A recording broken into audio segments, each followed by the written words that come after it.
Me. I'm going with you whether you like it or not, so you can stop glaring. But by all means. He waved a hand at the door. Go find Ice Boy and free him from his silly promise. You'll never see him again, that's for certain. That's basically what releasing a fairy means. You don't want them around any longer. I slumped in defeat. I can't watch either of you die. I muttered again, a weak excuse that sounded lamer by the second. Puck snorted. Come on, Meghan. A little faith, please. He crossed his arms and gave me an annoyed look. You're writing us off before we even get started. Me and Ice Boy both. I've been around a long time. I intend to be around a while longer. I didn't think it would come this soon. I started to sink back onto the couch, but stood up quickly as Grimalkin hissed at me. I knew I had to face him eventually, the false king. But I thought I'd have more time to get ready. I scooted over a few feet, away from the cat, and perched on the arm. All this time I felt that I've just been floundering, getting lucky again and again. That luck's going to run out someday. It got us this far, Princess. Puck walked over and put an arm around me. I didn't shrug it off. I was tired of fighting. I wanted my best friend back. Leaning against him, I listened to the brownies scuttle back and forth in the kitchen. The smell of baking bread wafted into the room, warm and comforting.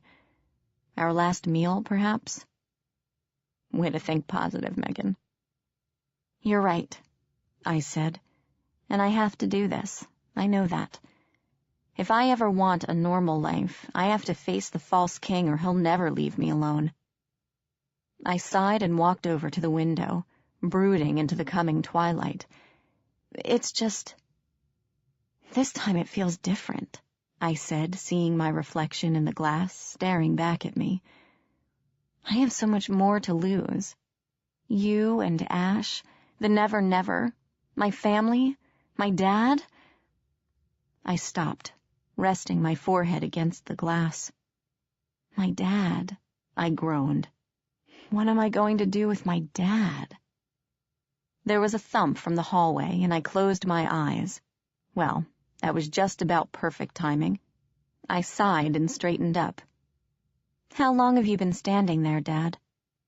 From about the time you were talking about luck. Paul came into the room, sitting across on the piano bench. I watched him in the glass reflection. You're leaving, aren't you? He asked softly. Puck stood and discreetly wandered out the door, leaving me and Dad alone except for the snoozing Grimalkin. I hesitated, then nodded. I hate to leave you alone like this, I said, turning around. I wish I didn't have to go. Paul's brow was furrowed, as if he was struggling to understand, but his eyes remained clear as he slowly nodded. This is important? He asked. Yeah. Will you be back? My throat closed. I swallowed and took a deep breath to open it. I hope so. Meghan. Dad hesitated, fighting for words. I know I don't understand a lot of things. I know you're part of something beyond me, something I won't ever understand, and I'm supposed to be your father, but I know you can handle yourself just fine.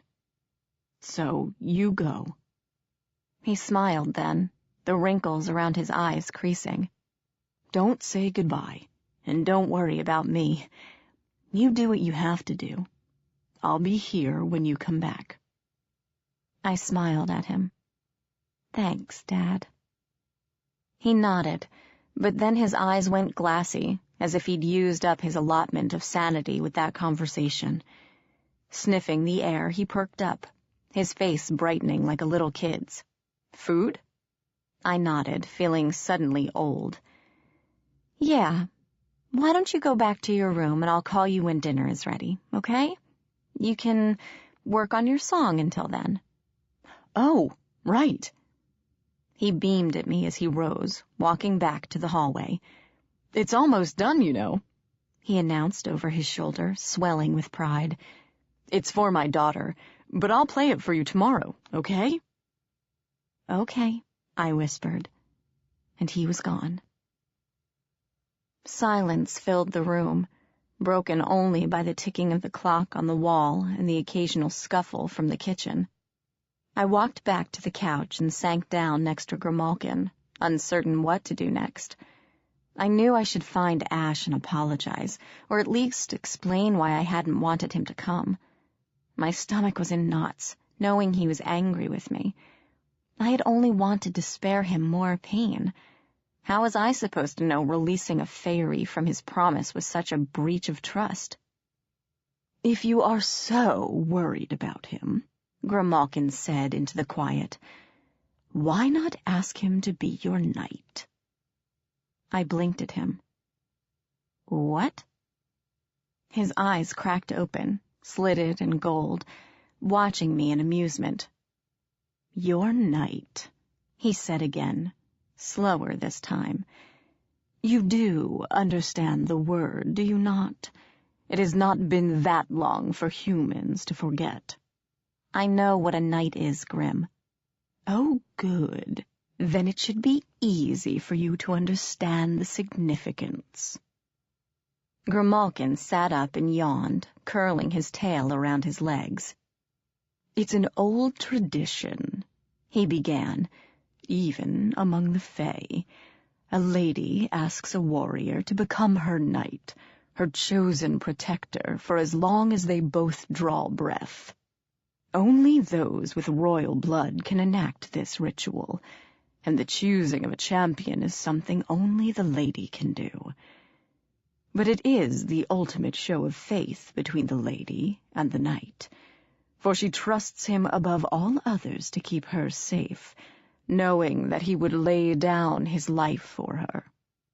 The knight still obeys his queen and court, to the best of his ability, but his first and only duty is to his lady." He yawned again, and stuck one hind leg into the air, examining his toes.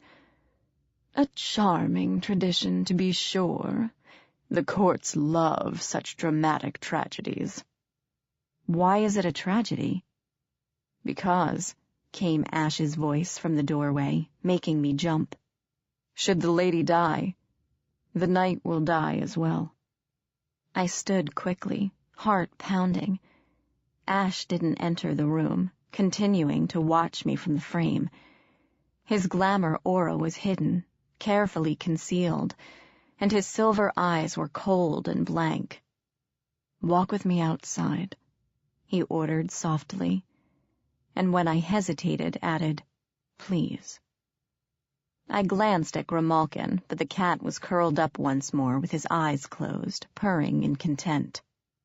Wretched cat, I thought, following Ash down the stairs into the warm summer night.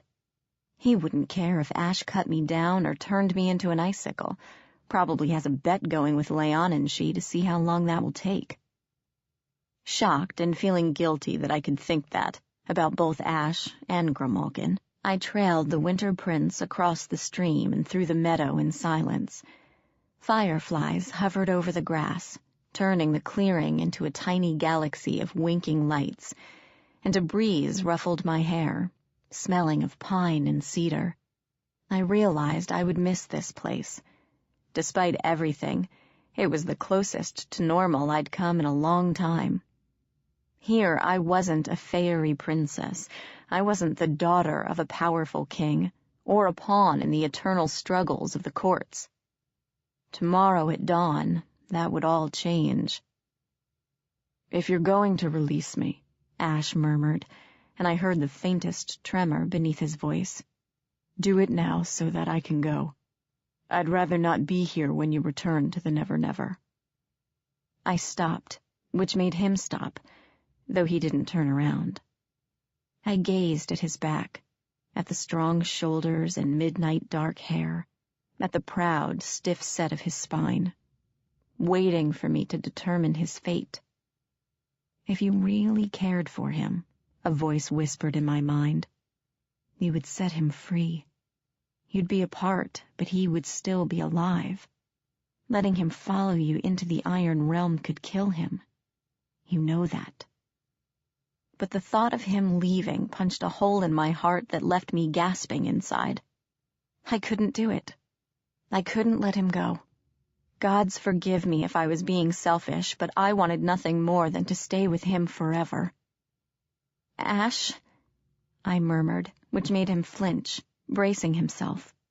My heart pounded, but I ignored my doubts and hurried on. I will... Closing my eyes, I took a deep breath and whispered, "Will you be my knight?" He spun, eyes widening for the briefest of moments. For a few heartbeats, he stared at me, surprise and disbelief written across his face. I gazed back, wondering if it had been a mistake to ask, if I had only bound him further and he would resent being forced into another contract. I shivered as he approached, coming to stand just a few inches away. Slowly, he reached for my hand, barely holding my fingers as his eyes met mine. "Are you sure?" he asked, so quietly the breeze might have blown it away. I nodded. "But only if you want to. I would never force..." Releasing my hand, he took a half step back, and then lowered himself to one knee, bowing his head. My heart turned over, and I bit my lip, blinking back tears. "My name is Ashalin Darkmere Talin, third son of the Unseelie Court." Though his voice was soft, it never wavered, and I felt breathless at hearing his full name, his true name. "Let it be known, from this day forth, I vow to protect Meghan Chase, daughter of the Summer King, with my sword, my honor, and my life.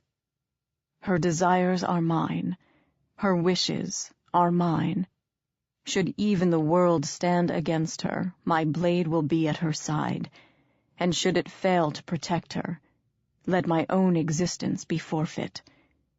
This I swear, on my honor, my true name, and my life, from this day on." His voice went even softer, but I still heard it as though he whispered it into my ear. "I am yours." I couldn't stop the tears anymore. They clouded my vision and rolled down my cheeks, and I didn't bother to wipe them away. Ash stood, and I threw myself into his arms, feeling him tremble as he crushed me close. He was mine now, my knight, and nothing would come between us. "Well," Puck sighed, his voice drifting over the grass. "I was wondering how long it would take to get to that." I turned, and Ash released me, very slowly. Puck sat on a rock near the stream, fireflies buzzing around him, alighting in his hair and making it glow like embers. He wasn't smirking or sneering at us, just watching. A flicker of alarm rippled through me as he hopped up and approached, trailing fireflies. How long had he been there, watching us?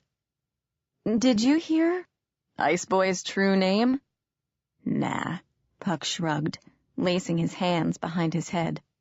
"Hard as it is to believe, I wouldn't intrude on something that serious, Princess, especially since I know you'd kill me later." One corner of his lip twitched, just slightly, nowhere near his usual wide grin. He glanced at Ash and shook his head, his expression one of amusement and... could it be respect? "Mab is going to love that, you know."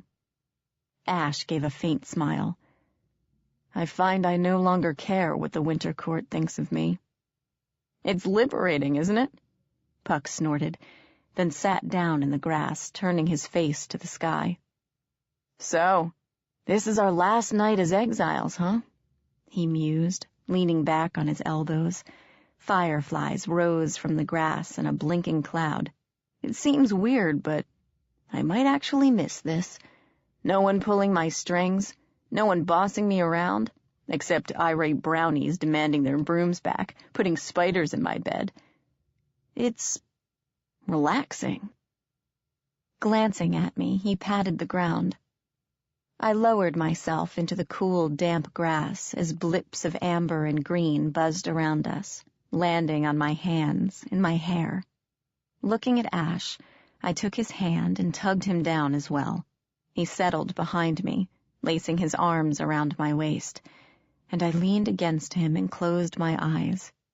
In another life, perhaps, it would have been the three of us. Me, my best friend, and my boyfriend, just hanging out under the stars, maybe breaking curfew, worried about nothing except school and parents and homework. "What are we doing here?" came Grimalkin's voice as the cat slipped through the grass beside me, bottle-brushed tail in the air. A firefly landed on the tip, and he flicked it off irritably. "This looks remarkably close to relaxing, if I did not know a certain prince is far too uptight to relax." Ash chuckled and drew me tighter against him. "Feeling left out, Catchy?" Grimalkin sniffed. "Do not flatter yourself." But he minced his way across the grass and curled up in my lap, a warm, heavy weight with soft gray fur. I scratched behind his ear, and he vibrated with purrs. "Do you think my dad will be all right?" I asked, and Grimalkin yawned. "He will be safer here than he would be in the real world, human," the cat replied in a lazy voice. "No one enters this place without Leonangi's permission, and no one leaves unless she allows it. Do not worry overmuch." He flexed his claws, looking content. "The human will still be here when you return, or even if you do not. Now, if you would attend to the other ear, that would be nice. Ah, yes, that is quite satisfactory." His voice trailed off into rumbling purrs. Ash laid his cheek against the back of my head and sighed. It wasn't a sigh of irritation or anger, or the melancholy that seemed to plague him at times. He sounded content, peaceful even. It made me a little sad, knowing we couldn't have more time, that this could be our last night together, without war and politics and fairy laws coming between us. Ash brushed the hair from my neck and leaned close to my ear, his voice so soft not even Grimalkin could have heard it. "I love you," he murmured, and my heart nearly burst out of my chest. "Whatever happens, we're together now. Always." We sat there, the four of us, talking quietly or just basking in the silence, watching the night sky. I didn't see any falling stars, but if I had, I would have wished my dad be kept safe, that Ash and Puck would survive the coming war, and that somehow we all would come out of this okay. If wishes were horses.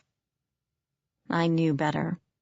Fairy godmothers didn't exist, and even if they did, they wouldn't wave a magic wand and make everything better. Not without a contract, anyway. Besides, I had something better than a fairy godmother. I had my fairy knight, my fairy trickster, and my fairy cat, and that was enough. In the end, it didn't matter. A simple wish wouldn't save us from what we had to do, and my mind was made up. When dawn turned the sky pink and the envoys came for us again, I already had my answer. Part 2. Chapter 10. The Edge of Iron. Fairy was not how I remembered. I recalled the first time I stepped into the Nevernever through the door in Ethan's closet. I remembered the enormous trees, so close and tangled that their branches shut out the sky, the mist writhing along the ground, the perpetual twilight that hung over everything. Here in the wildwood, neither court held sway. It was a fierce, neutral territory that cared nothing for the medieval customs of summer or the vicious society of winter. And it was dying. It was a subtle thing, the taint that had sunk deep into the land and forest, corrupting them from the inside. Here and there a tree was empty of leaves, and a rose bush had steel thorns that glinted in the light. I walked into a spiderweb, only to discover it was made of hair-thin wires, much like the net the spider hags had used on me. Outwardly the change was faint, almost invisible.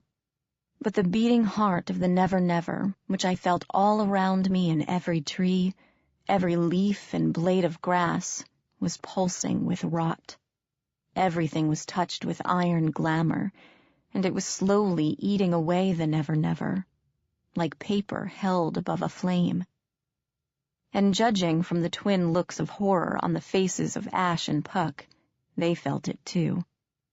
"It's awful, isn't it?" said the gnome envoy, gazing around solemnly. "Not long after you were banished, the Iron King's army attacked, and wherever they went, the Iron Realm spread with them. The combined forces of summer and winter were able to drive them back, but even after they were gone, the poison remained. Our armies are camped on the edge, where the wildwood meets the Iron Kingdom, to try to halt the Iron Fey that keep pouring from the breach." "You're only defending the line?" Ash turned his cold gaze on the gnome, who shrank from him. "What about a frontal assault, to close it completely?" The gnome shook his head. "It doesn't work. We've sent numerous forces into the breach, but none of them have ever come back." "And the Iron King has never once showed his ugly face in battle?" Puck asked. "He just sits back like a coward and lets the army come to him?" "Of course he does," Grimalkin sniffed, wrinkling his whiskers in distaste. "Why would he endanger himself when he has all the advantages? He has time on his side. The courts do not. Oberon and Mab must be desperate if they are willing to lift your exile. I cannot think of another time when they have been willing to retract their orders." He blinked and looked at me, narrowing his eyes. "Things must indeed be serious. It appears you are the final hope to save the entire Nevernever." "Thanks, Grim. I certainly needed that reminder," I sighed, pushing bleak, terrifying thoughts to the back of my mind, and turned to the emissary. "I suppose Oberon is waiting for me?" "He is, Your Highness." The gnome bobbed his head and pattered off. "This way, please. I will take you to the battlefront." From the top of the rise, I looked down into the valley where the summer and winter armies were camped. Tents were set up in a loose, haphazard pattern, looking like a small city of colored cloth and muddy streets. Even from this distance, I could see the distinction between the Seelie and unseelie. The Seelie preferred lighter, summer-colored tents of brown and green and yellow, while the unseelie camp was marked by shades of black, blue, and dark red. Even though they were on the same side, summer and winter did not mingle, did not share the same space, or even the same side of the valley. In the center, however, where the two camps seemed to converge, a larger structure rose into the air, flying the banners of the two courts side by side. At least Mab and Oberon were trying to get along. For now, anyway. Beyond the camps, a twisted forest of glimmering steel marked the entrance into the realm of the Iron King. Beside me, Ash scanned the battlefront with narrowed eyes, taking everything in. "They've had to fall back several times," he murmured, his voice low and grave. "The entire camp looks ready to get up and move at a word. I wonder how fast the Iron Realm is spreading." "Guess we're about to find out," Puck added, as the gnome emissary beckoned us forward and we descended into the camp. The city of tents was much larger and sprawling up close, renewing my uneasiness for walking through a large group of Fey, seeing their glowing, inhuman eyes follow my every move. Thankfully, we only had to walk through the Seelie camp to get to the large tent in the middle, though Puck and Ash stayed very close as we navigated the narrow streets. Elegant summer knights, clad in armor stylized to look like thousands of overlapping leaves, watched us stonily, their eyes never leaving the winter prince at my side. A pair of sylphs, razor dragonfly wings scraping together, scurried out of our way, staring at me with unabashed curiosity. A tethered griffin raised its head and hissed, flaring a colorful mane of feathers. One of its wings had been damaged, and it dragged along the ground as the griffin limped back and forth. "This place smells like blood," Ash murmured, his eyes darting about the camp. A swamp-green troll hobbled by, one arm burned black and oozing fluid, and I shuddered. "Looks like the war isn't going well for us." "That's what I like about you, Prince. You're always so cheerful." Puck shook his head, gazing around the camp, and wrinkled his nose. "Although I will say, this place has seen better days. Does anyone feel like they're about to hurl, or is it just me?" "It is the iron." Grimalkin picked his way over a puddle, then leaped atop a fallen tree, shaking out his paws. "This close to the false king's realm, his influence is stronger than ever. It will be worse once you are actually within its borders." Puck snorted. "Doesn't seem like it's affecting you much, Cat." "That is because I am smarter than you, and prepare for these things." "Really? How would you prepare for me tossing you into a lake?" "Puck," I sighed. But at that moment 2 summer knights approached us, their faces haughty and arrogant even as they bowed. "Lady Meghan," one said stiffly, after a venomous glare in Ash's direction. "His Majesty King Oberon will see you now." "You go ahead," Grimalkin purred, sitting down on the log. "I have no business with Lord Pointy Ears today. I will not be joining you." "Where will you be, Grim?" "Around." And the cat vanished from sight. I shook my head and followed the knights, knowing Grimalkin would reappear when we needed him. We approached the large tent, ducking through the flaps as the guards pulled them aside, and entered a forest clearing draped in shadow. Giant trees stretched above us, tiny pinpricks of light glimmering through their branches. Will-o'-the-wisps danced on the air, swarming around me, laughing until I waved them away. An owl hooted close by, adding depth to the complex illusion surrounding us. If I looked at the trees from the corner of my eyes, not really focusing on them, I could see the cloth walls of the tent and the wooden poles holding them up. But I could also feel the heat from the humid summer night and smell the earthy scents of pine and cedar all around us. As far as illusions went, this one was near perfect. On 2 thrones in the center of the clearing, as ancient and imposing as the forest itself, the rulers of Summer Court waited for us. Oberon was dressed for battle in a suit of mail that glittered emerald gold under the illusionary stars. A dappled cape rippled behind him, and his antlered crown cast clawed shadows over the forest floor. Tall, lean, and elegant, his long silver hair braided down his back, and a sword at his side. The Earl King watched us approach with alien green eyes that betrayed no emotion, even when they flickered to Ash and Puck, standing beside me, and dismissed them just as quickly. Titania sat beside him, and her expression was much easier to read. The fairy queen radiated hate, not just for me, but for the Winter Prince as well. She even stabbed a disdainful glare at Puck, but the brunt of her loathing was directed at me and Ash.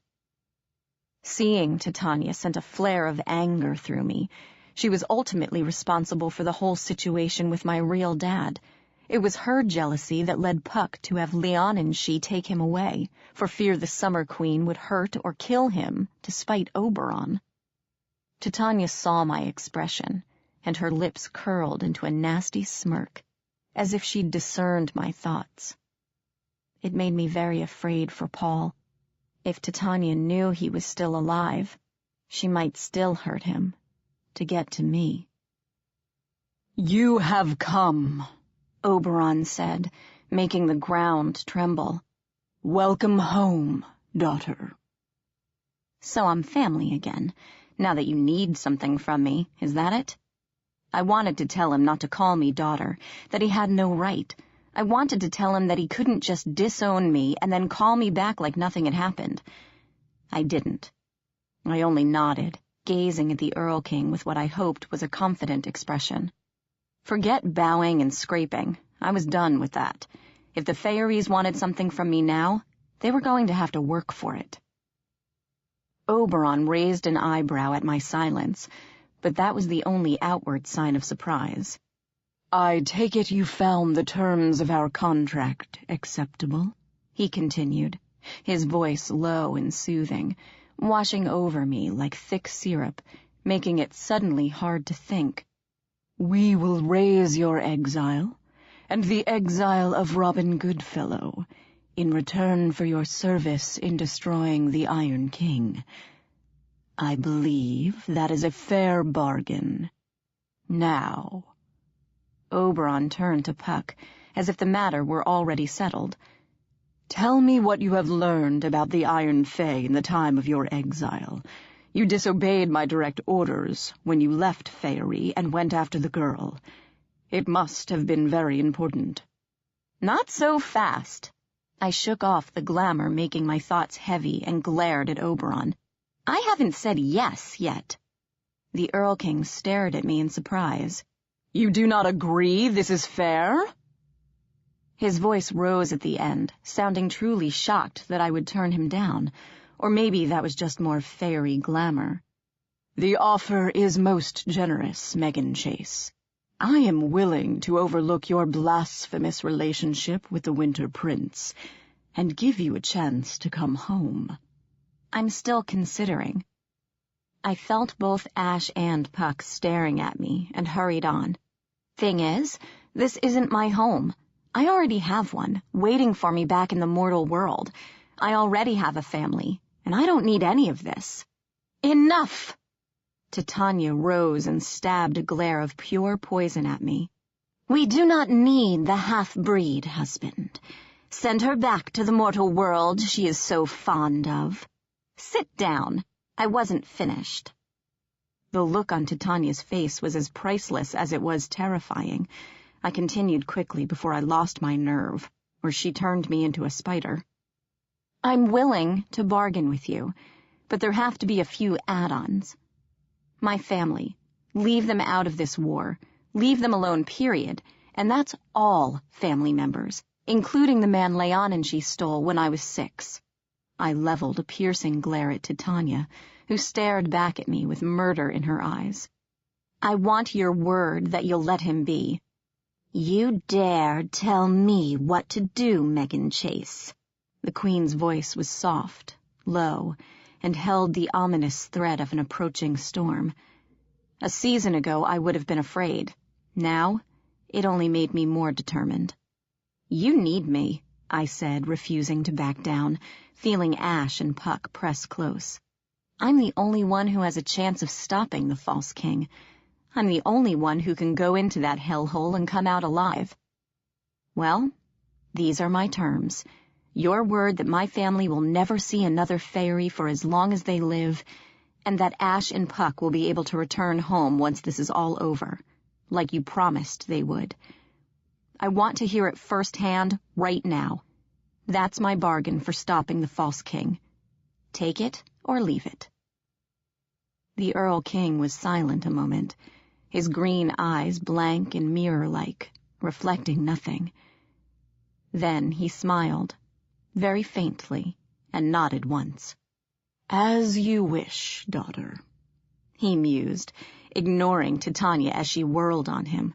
"I will promise that no harm will befall your mortal family from anyone in my court.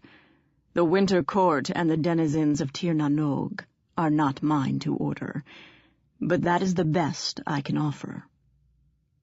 Titania made a strangled noise of rage and stalked out of the clearing, leaving me victor of the field. I breathed deep to calm my pounding heart and turned to Oberon again. "What about Ash and Puck?" "Goodfellow is free to return to Faerie as he pleases," Oberon said with a brief glance at Puck. "Though I am certain he will do something else that will raise my ire in the next century or two." Puck gave Oberon an innocent look. The Earl King did not seem appeased. "However," he continued, turning back to me, "I am not the one who issued Prince Ash's exile. You will have to take that up with the Winter Queen." "Where is she?" "Meghan." Ash moved closer, putting a hand on my arm. "You don't have to confront Mab on my account." Ignoring Oberon, I turned, meeting his gaze. "You don't care about going home?" He paused, and I saw it in his eyes. He did care. Cut off from the Nevernever, he would eventually fade away into nothingness. We both knew that.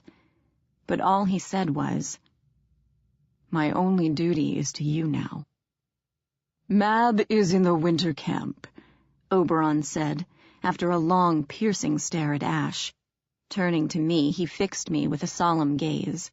"There is a war council tonight, daughter, between all the generals of summer and winter. It would do well for you to attend." I nodded, and the Earl King waved dismissal. "I will have someone show you your quarters soon," he murmured. "Now go." We'd started to retreat when Oberon's voice stopped us halfway to the door. "Robin Goodfellow," he said, making Puck wince. "You will remain here." "Damn," Puck muttered. "That was quick. 1 minute back in the Nevernever and he's already pulling my strings." "You guys go ahead," he said, waving us off. "I'll meet you as soon as I can." Rolling his eyes, Puck sauntered back toward Oberon, and we left the clearing. "That was impressive," Ash said quietly as we walked through the maze of tents. Summer Fey parted for us, scurrying out of sight as we headed deeper into camp. "Oberon was throwing all the mind-altering glamour he could at you, trying to get you to agree to his terms quickly and not question him. Not only did you resist, you turned the contract to your advantage. Not many could have done that." "Really?" I thought back to the thick, sluggish feeling in the Earl King's tent. So that was Oberon trying to manipulate me again, huh? Maybe I could resist since I'm family, half Oberon's blood and all that. "Or you're just incredibly stubborn," Ash added, and I smacked his arm. He chuckled, taking my hand, and we continued on to Winter's territory.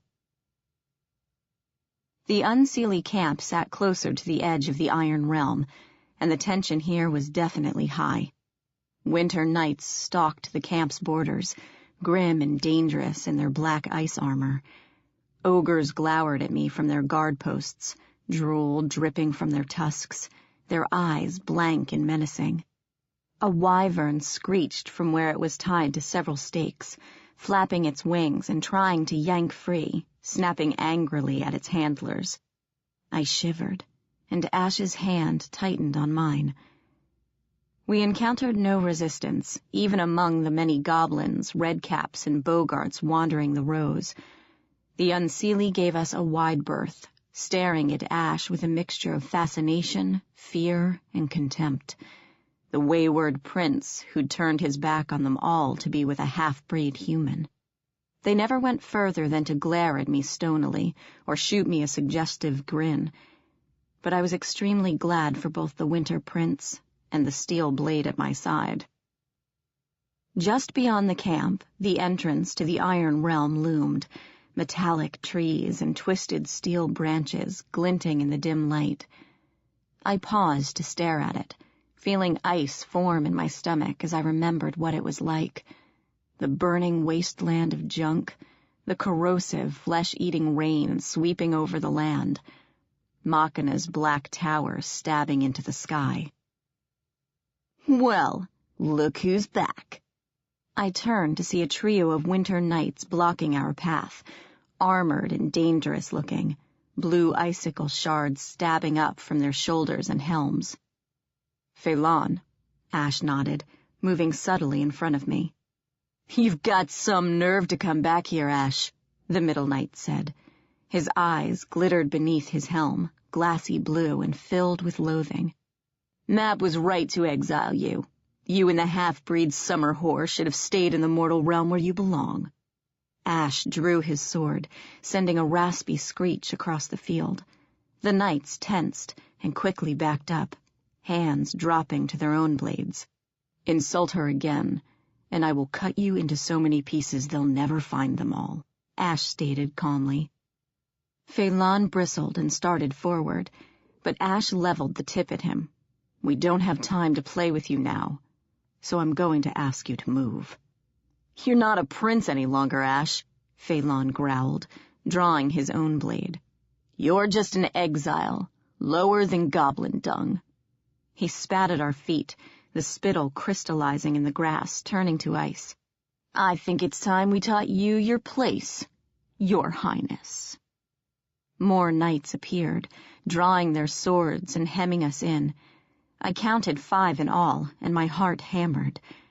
As the circle started to close, I drew my sword and stood back to back with Ash, raising the blade so the light gleamed off its metal edge. Stop right there, I told the knights, feigning a bravado I didn't feel. This is iron, as I'm sure you can tell. I sliced at the air with a satisfying woof, and pointed at my assailant. You want to go through with this? Go right ahead. I've been dying to see what this can do to Fey armor. Meghan, get back, Ash muttered, his gaze never leaving his opponent's. You don't have to do this. They're not here for you. I'm not going to let you fight them by yourself, I hissed back. A crowd was gathering, peering at us from the rows of tents, curious and eager to see a fight. A few goblins and redcaps shouted, "Fight!" and "Kill 'em!" from the sidelines.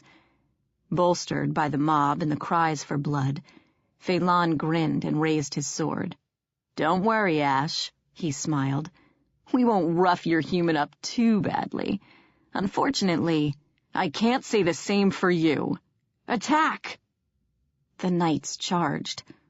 Balanced on the balls of my feet, as Ash had taught me, I focused on the 2 coming in from behind and let instinct take over. The knights were sneering as they approached, their stances loose and sloppy. Obviously, they didn't think I was much of a threat. One sword swept up in a lazy arc toward my head, and I raised my own blade to parry, knocking it aside. I saw the knight's look of shock that I had blocked his attack, and saw an opening. Reacting solely on instinct, my arm shot out, faster than I thought it could, and the tip of my sword pierced his armored thigh. The knight's scream snapped me out of my fighter's trance, and the stench of burned flesh tainted the air, making my stomach churn. I had fully expected him to leap aside or parry, as Ash always did. Instead, I watched my opponent stagger away, clutching his leg and howling, and my rhythm stuttered to a halt. Giving me a furious glare, the other knight raised a huge blue greatsword and lunged with a snarl. I backed away frantically, barely avoiding him. He was pissed now, coming at me fast, and fear churned my insides. Meghan, focus! Ash's voice snapped me out of my terrified daze, and I instinctively jerked to attention, raising my sword. Remember what I taught you, he growled somewhere to my left, clipped and breathless from fighting his own assailants. This is no different. The knight attacked savagely, teeth bared in a fearsome snarl, his greatsword sweeping through the air in a lethal arc, His weapon, I thought, dodging away. It's heavier than mine, slowing him down. Always use your enemy's weakness to your advantage. I danced around him, keeping just out of reach, watching him pant and grit his teeth as he followed, swatting at me like a pesky fly. With a frustrated bellow, the knight slammed the edge of his sword into the earth, and a spray of grit and icy shards flew at my face. I turned quickly to shield my eyes, feeling the ice sting my cheek and exposed skin, and heard the knight lunge for me. On instinct, I ducked, nearly going to my knees, feeling the blade whoosh overhead. Coming up blind, I let my sword arm lead me forward and stabbed with all my might. A jarring impact rocked my shoulder back, and the knight screamed. Glancing up, I found myself standing in front of the knight, the iron blade jammed into his stomach. The knight choked and dropped his sword, clutching his middle as he staggered back, the sudden stench of burned flesh rising on the breeze. Face tight with fury and pain, the knight turned and vanished into the crowd, and I breathed a ragged sigh.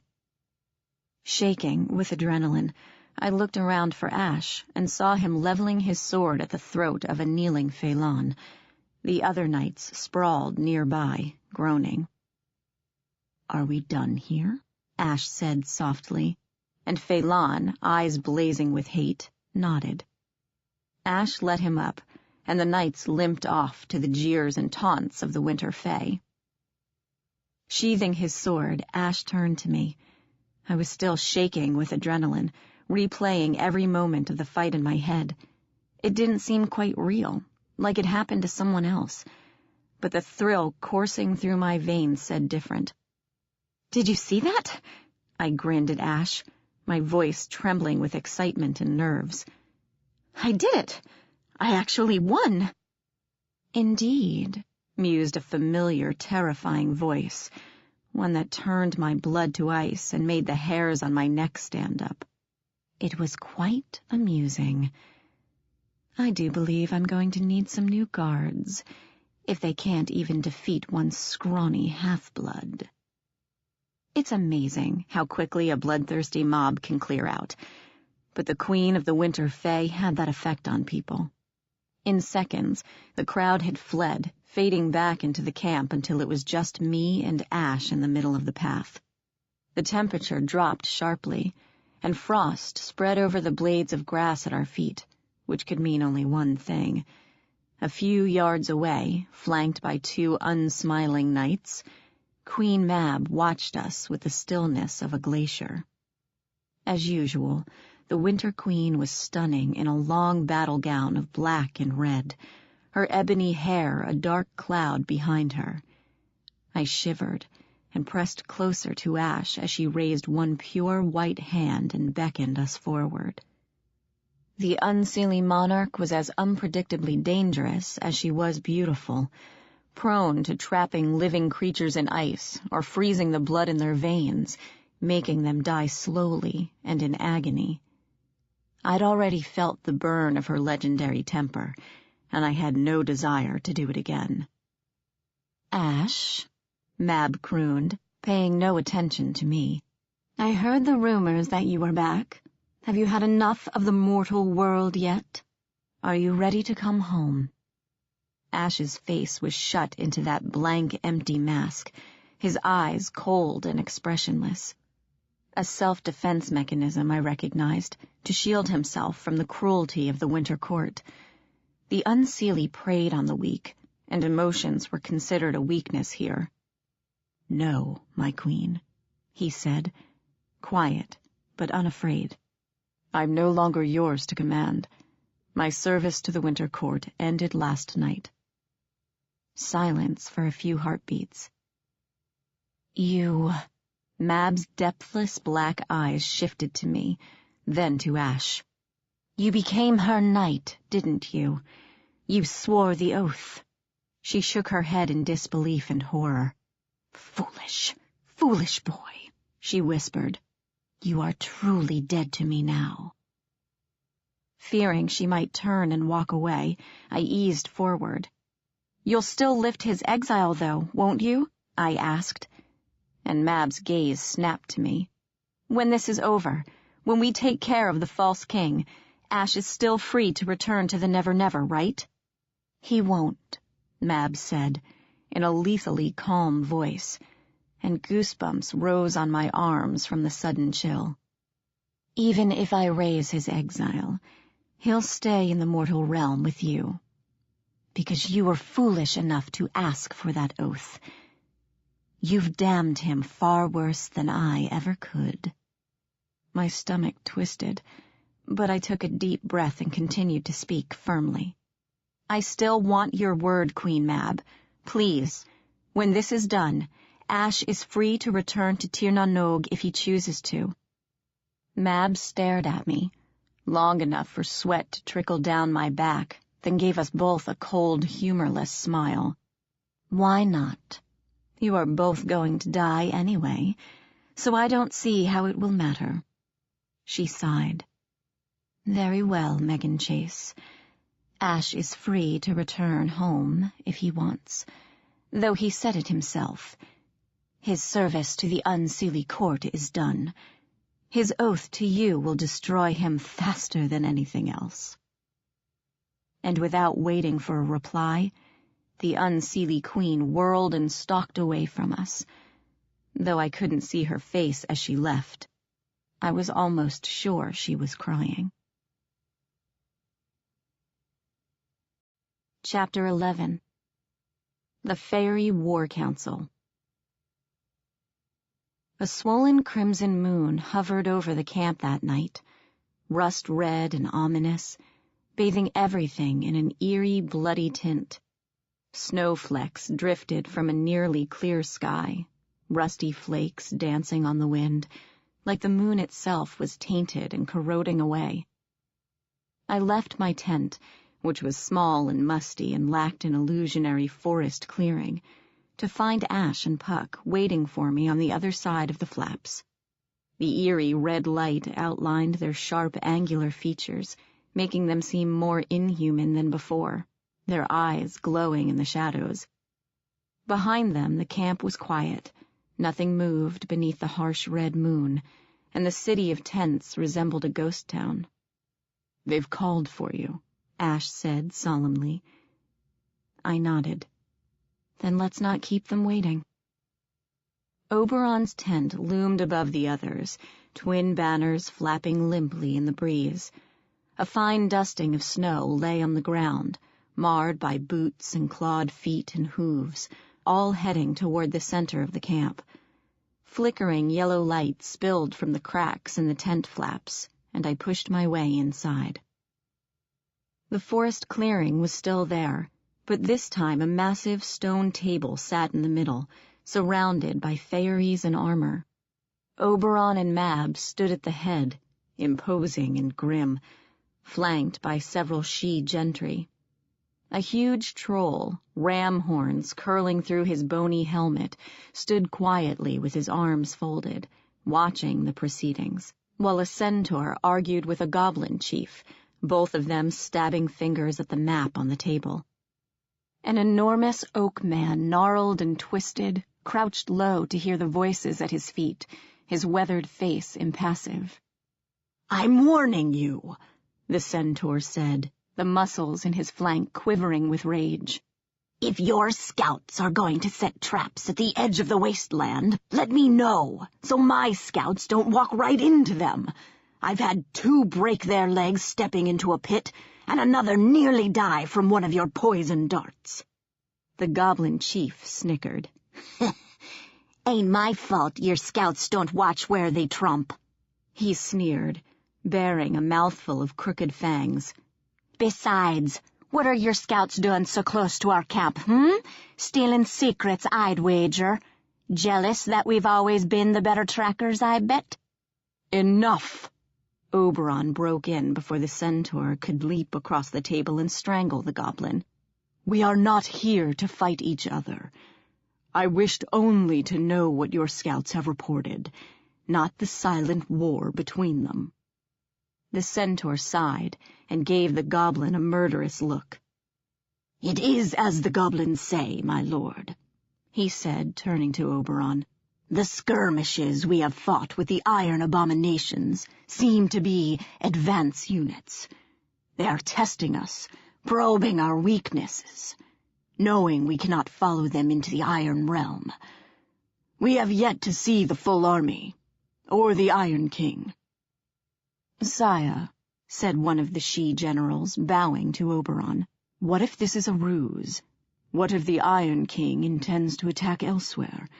We might be better served defending Arcadia in the summer court than waiting at the edge of the wildwood." "No."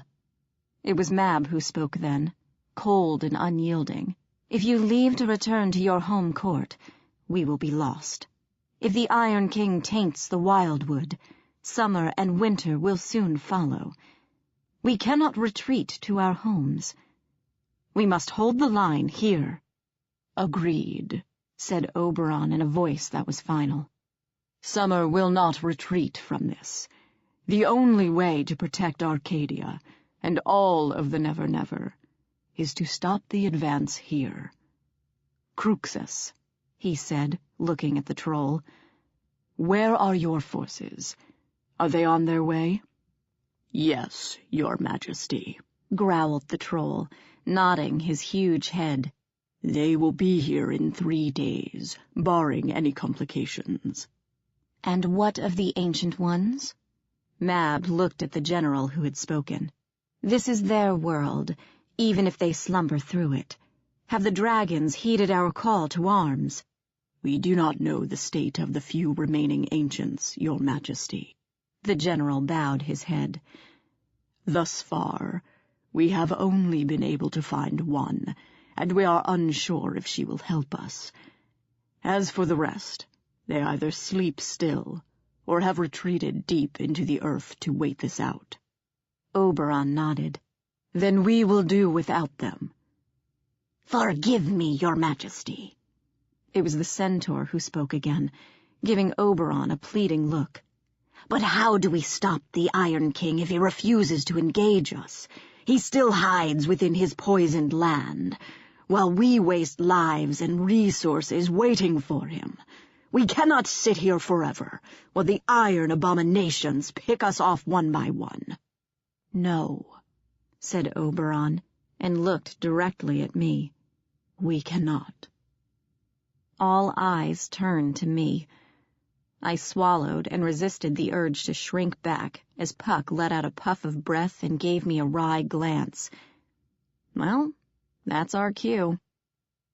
"Meghan Chase has agreed to go into the wasteland and find the Iron King," Oberon said, as I edged up to the table, followed by Ash and Puck. Curious, disbelieving, and disdainful stares followed me. "Her half-human blood will protect her from the poison of the realm, and without an army she has the chance to slip through unnoticed." Oberon's eyes narrowed, and he stabbed a finger into the map. "While she is there, we must hold this position at all costs. We must give her the time she needs to discover the location of the Iron King and kill him." My gut clenched, and my throat felt dry. I really didn't want to have to kill again. I still had nightmares about sticking an arrow through the chest of the last Iron King. But I'd given my word, and everyone was counting on me. If I wanted to see my family again, we had to end this, now. "Your Majesty." It was a winter she who spoke this time, a tall warrior in icy armor, his white hair braided down his back. "Forgive me, sire, but are we really entrusting the safety of the realm, the entire Nevernever, to this half-breed, this exile who flouts the laws of both courts?" He shot me a hostile glare, his eyes glittering blue. "She is not one of us. She will never be one of us. Why should she care what happens to the Nevernever? Why should we even trust her? She is my daughter." Oberon's voice was calm, but had the tremor of an approaching earthquake. "And you do not need to trust her. You need only to obey." "But he raises a good point, Earl King," Mab said, smiling at me in a way that made my skin crawl. "What are your plans, half-breed? How do you expect to find the Iron King? And if you do, how do you expect to stop him?" "I don't know," I admitted softly, and disgusted growls went around the table. "I don't know where he is, but I will find him, I promise you that. I took down one Iron King. You'll just have to trust I can do it again." "You are asking a great deal of us, half-breed," said another Faerie, a summer night this time, regarding me with a dubious acid green gaze. "I cannot say I like this plan of yours, such as it is." "You don't have to like it," I said, facing them all, "and you don't have to trust me. But it seems to me that I'm the best chance you've got at stopping the false king. I don't see any of you volunteering to go into the Iron Realm. If anyone else has a better idea, I'd love to hear it." Silence for a long moment, broken only by a faint snicker from Puck. Angry, sullen glares were leveled my way, but no one rose to challenge me. Oberon's face was expressionless, but Mab watched me with a cold, frightening gaze.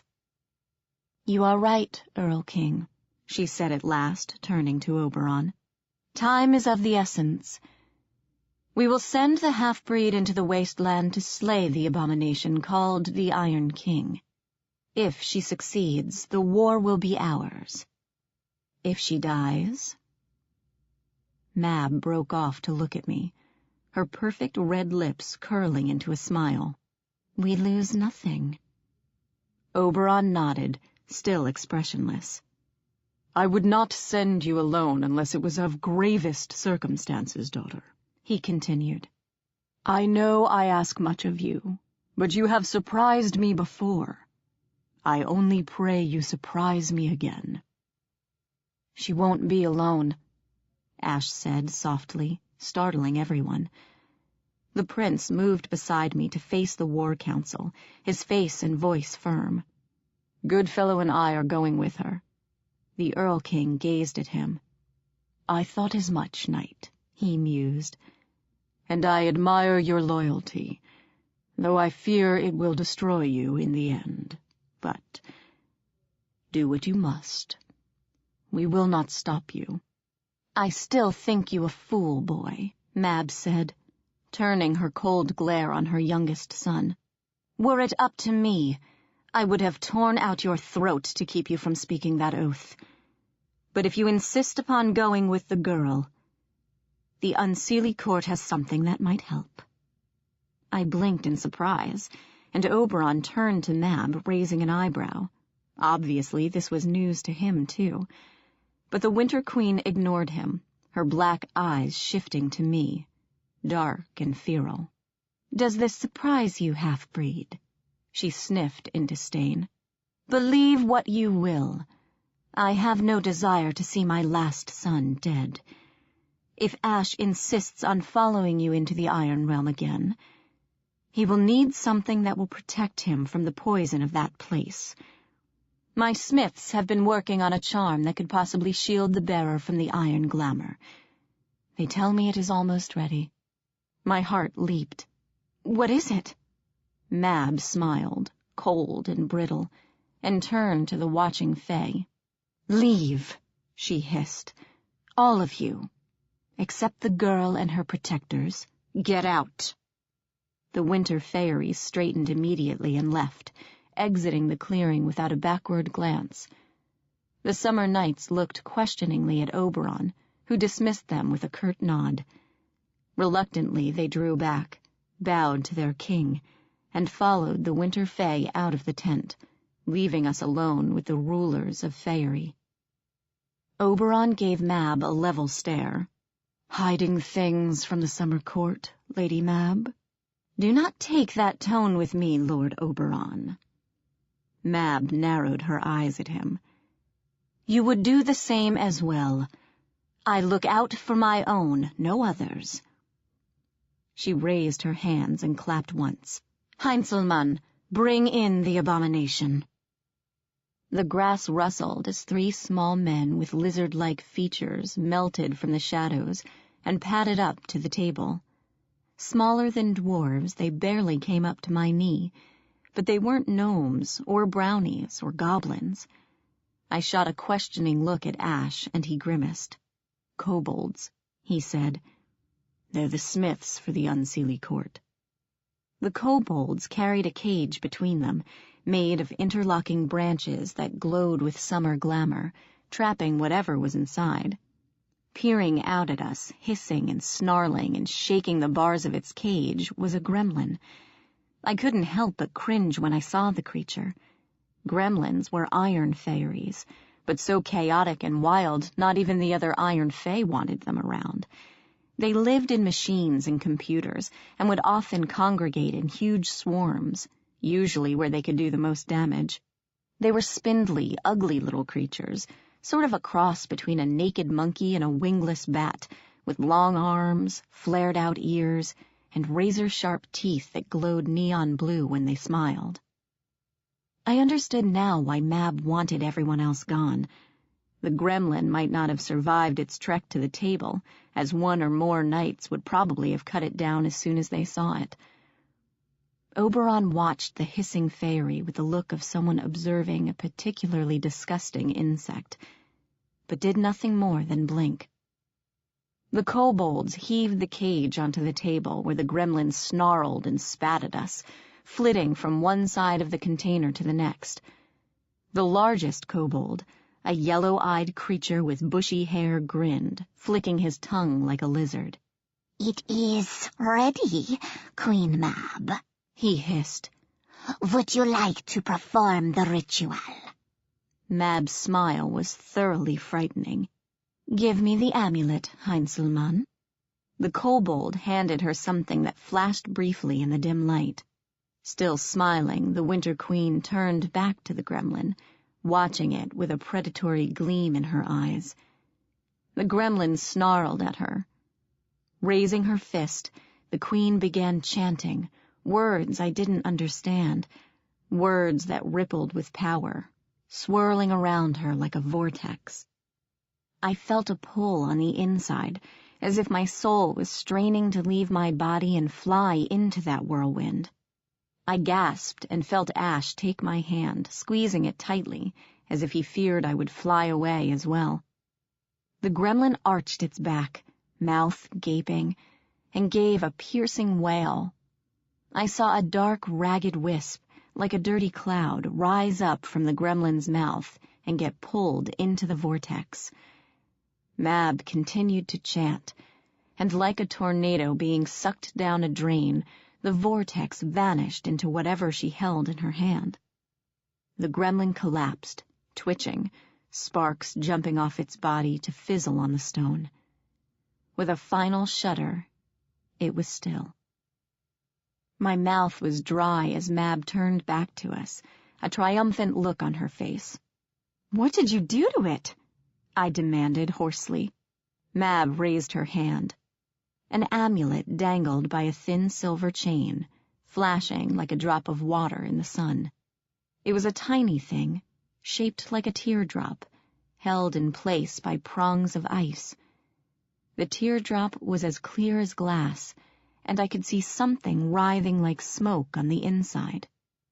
"We have found a way to trap the iron creature's life essence," Mab purred, sounding horribly pleased with herself. "If the amulet works, it will draw the iron glamour from the wearer into itself, cleansing and protecting him from the poison. You will even be able to touch iron without being burned. Severely, anyway." She shrugged. "At least, that is what my smiths tell me. It has not been tested yet." "And was that the only one?" Ash nodded to the lifeless gremlin, his face uncertain. The creature seemed even smaller in death than in life, as fragile as a pile of twigs. Mab gave a cruel laugh, shaking her head. "Oh, no, my dear." She let the amulet dangle, spinning slowly on its chain. "Many, many abominations went into the making of this charm. which is why we could not hand them out to just anyone. Capturing the creatures alive proved difficult. And I stared at the writhing mist within the glass, feeling faintly ill. You have to kill them to make it work? This is war, human. Mab's voice was cold and remorseless. It is either kill or be destroyed ourselves. The Queen sniffed, gazing contemptuously at the twisted body of the gremlin. The Iron Fey are corrupting our home and poisoning our people. I think this fair exchange, don't you? I wasn't sure about that, but Puck cleared his throat, drawing our attention. Hate to sound greedy and all, he said, but is Iceboy the only one who gets a shiny piece of jewelry? Seeing as there are 3 of us going into the Iron Realm. Mab gave him an icy glare. No, Robin Goodfellow, she said, making Puck's name sound like a curse. The creature that showed us how to make these insisted you get one too. She gestured, and Heinzelman, the kobold, approached Puck with a grin, handing out another amulet on a chain. This one had vines curled around the glass instead of ice, but they were otherwise identical. Puck grinned as he looped it around his neck, giving Mab a slight bow, which she ignored. Beckoning Ash forward, Mab draped the amulet around his neck as he bowed. This is the best we can do for you, she said as Ash straightened, and for a moment the Winter Queen looked almost regretful staring at her son. If you cannot defeat the Iron King, then we are all lost. We won't fail, Ash said softly, and Mab placed a palm on his cheek, gazing at him like she would not see him again. One last thing, she added as Ash stepped back. The magic in the amulet is not permanent. It will weaken and corrode over time, and eventually it will shatter altogether. The Smiths also tell me that any use of glamour will hasten the charm's destruction, as will direct contact with anything made of iron. How long that will take, they are not sure. But they do agree on one thing. It will not last forever. Once you enter the Iron Realm, you have a limited time to find your target and kill him. So I would hurry if I were you, Meghan Chase. Oh, of course, I thought, as my gut twisted and sank down to my toes. This impossible situation also comes with a time limit. No pressure. Queen Mab. The shout, high-pitched and gravelly, echoed from beyond the clearing, and a moment later a leafy bush scurried into the tent and danced around at Mab's feet. It took me a moment to realize it was a goblin with leaves and twigs glued to its clothes, making it blend perfectly into a forest environment. Queen Mab, it rasped. Iron Fey. Snig spotted many Iron Fey camped at the edge of the wasteland. Sound alarm. Ready weapons. Run! Run! Mab swooped down and in a blindingly quick gesture grabbed the frantic goblin by the throat, lifting it into the air. How many of them are there?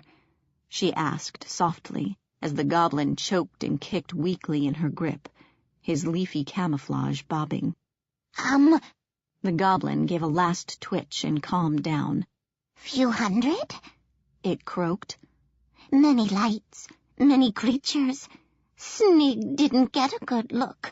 So sorry. Are they approaching or stationary? Mab continued, in what would have been a calm, reasonable voice if the glassy look in her eyes hadn't betrayed her scariness. Do we have time to prepare? Or are they right at our door? Few miles out, Your Majesty. Snig ran all the way back when he saw them, but they had camped for the night. Snig's guess is they'll attack at dawn. So we have a little time, at least. Mab tossed away the goblin like she was throwing out an empty soda can. Go inform our forces that battle is nigh. Tell the generals to attend me, to discuss our strategy for the morning. Go! The goblin fled, a leafy bush scrambling out of the tent. Mab whirled on Oberon. "It is terribly convenient," she hissed, scowling, "for your daughter to appear, and we are immediately attacked. It is almost as if they are coming for her." Sheer black fright washed through me. 1 or 2 opponents I could handle, but not an entire army. "What can I do?" I asked, trying to keep the tremor from my voice. "Do you want me to leave now?" Oberon shook his head. "Not tonight," he said firmly.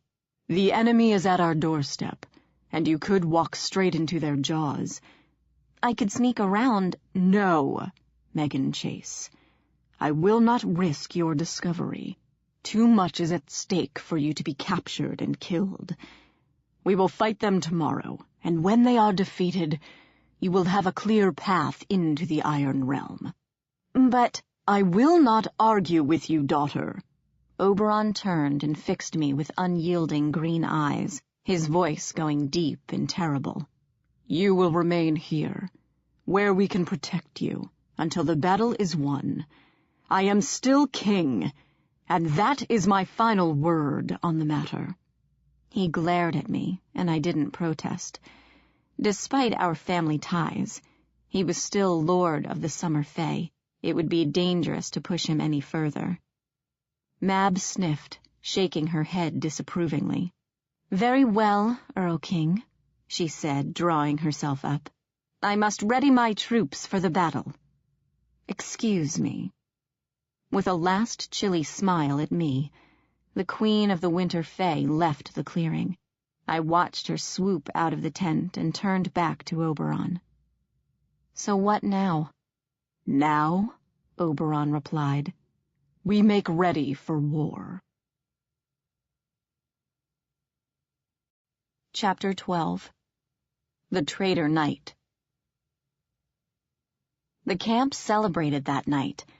Once word of the impending attack got out, excitement and anticipation spread like wildfire, until it could no longer be contained to a few stuffy tents. Fairies swarmed the streets like revelers after a hockey game, drudging up food and alcohol and other more questionable things. Drums and pipes, primal and dark, echoed over the wind, pounding out a savage rhythm. On each side of the camp, massive bonfires were lit, roaring up like phoenixes in the night, as the armies of summer and winter danced and drank and sang the night away. I hung back from the main fires, avoiding the dancing and the drinking and the other acts going on in the shadows. From where I stood, a mug of black tea warming my hands, I could see both summer and winter fires and the dark silhouettes dancing around them. On the unseelie side, goblins and redcaps chanted dark, vulgar battle songs, usually about blood and meat and body parts, while dryads and tree nymphs swayed a mesmerizing dance around the Seelie camp, moving like branches in the wind. A sylph fluttered by, chased by a satyr, and an ogre hefted a whole ale keg above his open mouth, bathing his face in dark liquor. "You wouldn't think there's a fight tomorrow," I muttered to Ash, who was leaning against a tree, a green bottle held lightly between 2 fingers. Every so often he'd raise the glass and take a single swallow from the neck, but I knew better than to ask him to share. Fairy wine is potent stuff, and I had no desire to spend the rest of the night as a hedgehog or holding a conversation with giant pink rabbits. "Isn't it traditional to celebrate after you win?"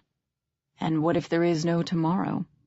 Ash turned his gaze toward the unseelie bonfire, where the goblins were singing something about fingers and meat cleavers. "Many of them won't live to see another dawn. And once we die, there is nothing left, no existence beyond this one." Though his voice was matter-of-fact, a shadow hovered in his eyes. He took a swig of wine and glanced at me, one corner of his lip turned up. "I think you mortals have a phrase, 'Eat, drink, and be merry, for tomorrow we may die.'" "Oh, that's not morbid at all, Ash." Before he could reply, something stumbled into our little space, tripped, and went sprawling at my feet. It was Puck, his shirt off, his red hair in disarray. He grinned up at me, a crown of daisies woven through his hair, a bottle clutched in one hand. A group of nymphs crowded around him a second later, giggling. I drew back as they swarmed all over him. "Oh, hey, princess!" Puck waved inanely as the nymphs pulled him to his feet, still giggling. His hair gleamed, his eyes gleamed, and I barely recognized him. "Want to play Ride the Puka with us?" No thanks, Puck. "Suit yourself, but you only live once, princess." And Puck let himself be pulled away by the nymphs, vanishing into the crowd by the fire. Ash shook his head and took a swig from his bottle. I stared after them, not knowing what to feel. "That's a side of him I haven't seen before," I muttered at last, hunching my shoulders against the wind. Ash chuckled. "Then you don't know Goodfellow as well as you think." The dark fairy pushed himself off the tree and came to stand beside me, lightly touching my shoulder. "Try to get some rest. The revel will only get wilder as the night goes on, and you might not want to see what happens when fairies get extremely drunk. Besides, you'll want at least a few hours of sleep before the battle tomorrow." I shivered as I rose, my stomach clenching as I thought of the impending war. "Will I have to fight too?" I asked as we fell into step back toward my tent. Ash sighed. "Not if I have anything to say about it," he said, almost to himself. "And I don't think Oberon will want you in the midst of it either. You're too important to risk being killed." I was relieved, but at the same time guilt gnawed at me. I was tired of people dying while I stood by helpless. Maybe it was time I started fighting my own battles.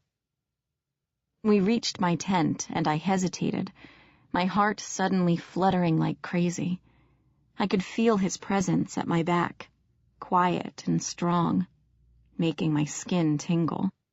The darkness beyond the flaps beckoned invitingly, and words danced on the tip of my tongue, held back by nervousness and fear.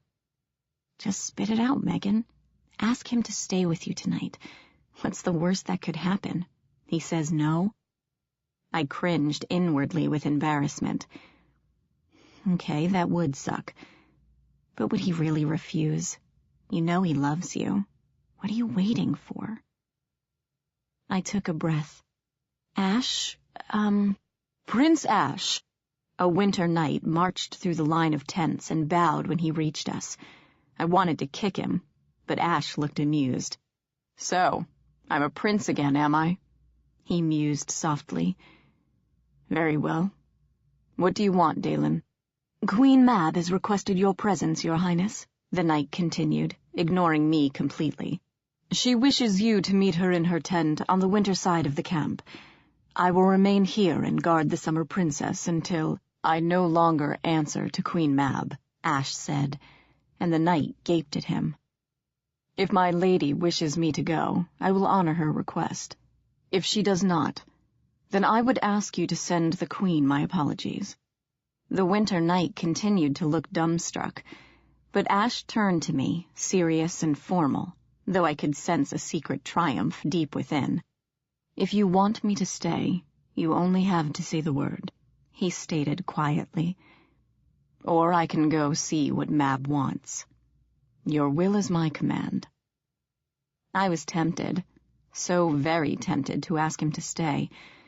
I wanted to pull him into my tent and make us both forget about the war and the courts and the looming battle, just for a night. But Mab would be even more furious, and I really didn't want to piss off the Winter Queen any more than I already had. "No," I sighed. "Go see what Mab wants. I'll be all right." "Are you sure?" I nodded, and he drew back. "I'll be close," he said, "and Dalen will be right outside. You can trust him, but if you need me, just call." "I will," I replied, and watched him walk away until he disappeared into the shadows, my skin buzzing with thwarted desire. Dalen gave me a jerky bow and turned away, positioning himself in front of my tent. Sighing, I ducked inside and flopped down on my bed, covering my heated face with a pillow. My head swirled with forbidden thoughts and feelings, making it impossible to relax. For a long time I could think only of a certain dark night, and when I finally dropped off to sleep, he continued to invade my dreams. Something clamped down over my mouth in the darkness, muffling my startled yelp. I jerked, but found myself pinned on my back, my arms crushed under the body straddling my waist. An armored knight loomed over me, a full helm and visor concealing his face. Shh. The knight pressed a finger to his lips through the helm. I could feel him smiling behind the visor. Relax, Your Highness. This will be much easier if you don't fight. I bucked desperately, but the gauntlet over my mouth slammed me back, squeezing until tears formed in my eyes. The knight sighed. I see you want to do this the hard way. The gauntlet grew icy cold on my skin, burning like fire. I thrashed and kicked, but couldn't dislodge the weight on my chest or the hand over my face. Ice formed on my skin, spreading over my cheeks and jaw, freezing my lips shut. The knight chuckled and removed his hand, leaving me panting through my nose against the ice gag. My face felt like it had been splashed with acid, vicious cold eating into my bones. That's better. The knight sat back, settling his weight more fully, and gazed down at me. Wouldn't want dear Ash to come running just yet, would we? I jerked in recognition. I knew that smug, arrogant voice. The knight saw my reaction and chuckled. Reaching to his helm, he flipped up the visor, confirming my suspicions. My heart pounded, and I shivered violently, struggling to control my fear. Miss me, Princess? Rowan smiled, his diamond blue eyes gleaming in the darkness, and I would have gasped in revulsion if I could. Ash's older brother looked different now. His once handsome, pointed face resembled a crater of raw flesh and ugly burns. Open, gaping wounds seeped fluid down his cheeks, and his nose had fallen off, leaving ugly holes behind. He reminded me of a grinning skull, glassy eyes sunk deep into his head, bright with pain and madness. "Do I disgust you?" he whispered, as I fought the urge to gag. "This is merely a trial, Princess, my rite of passage.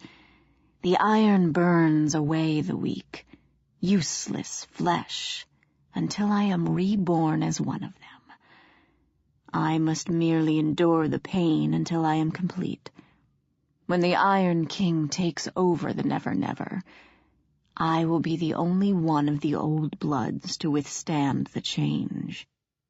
I shook my head, wanting to tell him he was wrong, that there was no rite of passage, that the false king was merely using him like all the others.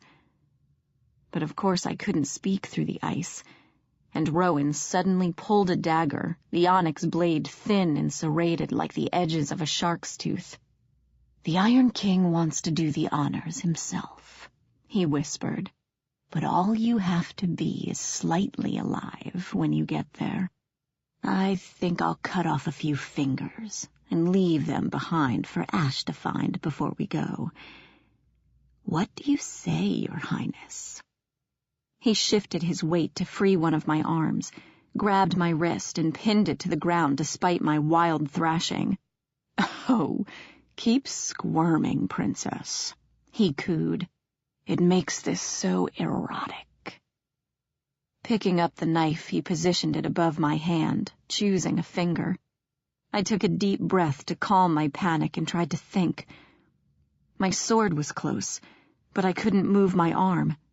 Using glamour would either exhaust or sicken me, but I had no choice this time. As Rowan prodded my exposed fingers with the tip of the knife, drawing tiny blood drops and extending the torment, I focused on the hilt. Wood is wood, Puck's voice echoed in my mind. Be it a dead tree, the side of a ship, a wooden crossbow, or a simple broom handle, summer magic can make it come alive again, if only for a moment. Concentrate. A surge of glamour, and gleaming thorns erupted from the hilt, stabbing through the gauntlet and into Rowan's flesh. The room swirled as dizziness came almost immediately, and I broke the connection as Rowan howled, jerking back and releasing my arm, exactly as I had hoped. With an internal yell, I surged up, ignoring the clinging nausea, and thrust my freed hand under his visor, clawing at his hideous, burned face. This time, Rowan's scream shook the cloth walls. Dropping the knife, he went to cover his face, and I shoved him off with all my might. Scrambling upright, I whirled and drew my sword with one hand, clawing at my frozen face with the other. Ice broke off in chunks, feeling like they took flaps of skin with them. I blinked away tears as Rowan got to his feet, his expression murderous. "You really think you're going to beat me?" Drawing his sword, which was ice blue and serrated like the knife, Rowan stepped forward. Blood ran down the side of his face, and one eye was squeezed shut. "Why didn't you run, Princess?" he mused. "Run to Ash and your father. I can't chase you through the whole camp. You should have run." I ripped the last of the ice from my lips and spat on the ground between us, tasting blood. "I'm through with running," I said, watching his one good eye narrow. "And I'm not about to let you stab me in the back, either. I want you to take a message to the false king." Rowan smiled, teeth shining like fangs in his ravaged face, and eased closer.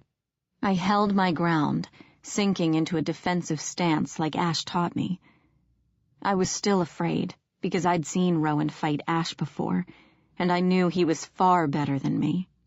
But anger overshadowed fear now, and I pointed at Rowan with my sword. "You tell the false king he doesn't have to send anyone to get me," I said in the firmest voice I could manage. "I'm coming for him. I'm coming for him, and when I find him, I'm going to kill him." With a shock, I realized that I really meant it. It was either him or my family now, both mortal and fairy. For everyone else to live, the false king had to die. As Grimm once prophesied, I had become an assassin of the courts. Rowan sneered, unimpressed. "I'll be sure to tell him, Princess," he mocked. "But don't think you're getting away from me unscathed." He took another step forward, and I eased backward toward the tent flaps. "I think I'll take an ear for a trophy, just to show the king that I didn't fail him." He lunged, a blindingly quick move that took me by surprise. I jerked back, sweeping my blade up to parry, managing to deflect his sword, but I wasn't quite fast enough. The tip grazed my skin, slicing a line of fire across my cheek. I stumbled back, tripped over something in the doorway, and fell backward out of the tent. Dalen's lifeless, frozen body stared up at me, his eyes wide with shock. As I watched, the fairy's body rippled, then dissolved like an ice cube in the microwave, until nothing was left but a puddle of water in the dirt. Cursing, I scrambled to my feet, backing away from the opening. My cheek burned and I could feel something warm trickling down my face. "Ash!" I yelled, gazing around wildly. "Puck! It's Rowan! Rowan is here!" The camp was dark, silent. Fairies lay passed out on the ground, snoring where they'd fallen, mugs and bottles scattered everywhere. Smoke curled lazily into the air from charred timbers, embers flickering weakly in the darkness. Rowan exited the tent, pushing aside the flaps and brazenly stepping into the open, sneering all the while. Still smiling, he put 2 fingers to his mouth and blew out a piercing whistle that carried over the trees. "Running away now, Princess?" he asked, as fairies began to groan and stir, blinking and confused. "How do you expect to kill the Iron King when you can't even get past his night?" "I'll find a way," I told him, keeping my sword pointed at his chest. "I did before." Rowan chuckled. "We'll look forward to it then, Princess. Say hello to Ash for me." "Rowan!" Ash's shout of fury echoed through the camp. The Dark Prince appeared beside me from nowhere, anger swirling around him in a black and red cloud. The look in his eyes when he faced his brother was terrifying, that blank, glassy, killing stare that promised no mercy. Rowan laughed and threw up an arm. An answering bellow rang overhead, and 2 tons of scaly brown wyvern crashed into our midst, roaring and lashing out with its tail. I saw the gleaming, poisoned barb coming toward me, and slashed wildly with my blade, cutting through the tip. The barb and the end of its tail fell, writhing in the dirt, though the force of the blow knocked me off my feet. In the same second, Ash's sword lashed out, slicing across one bulbous yellow eye.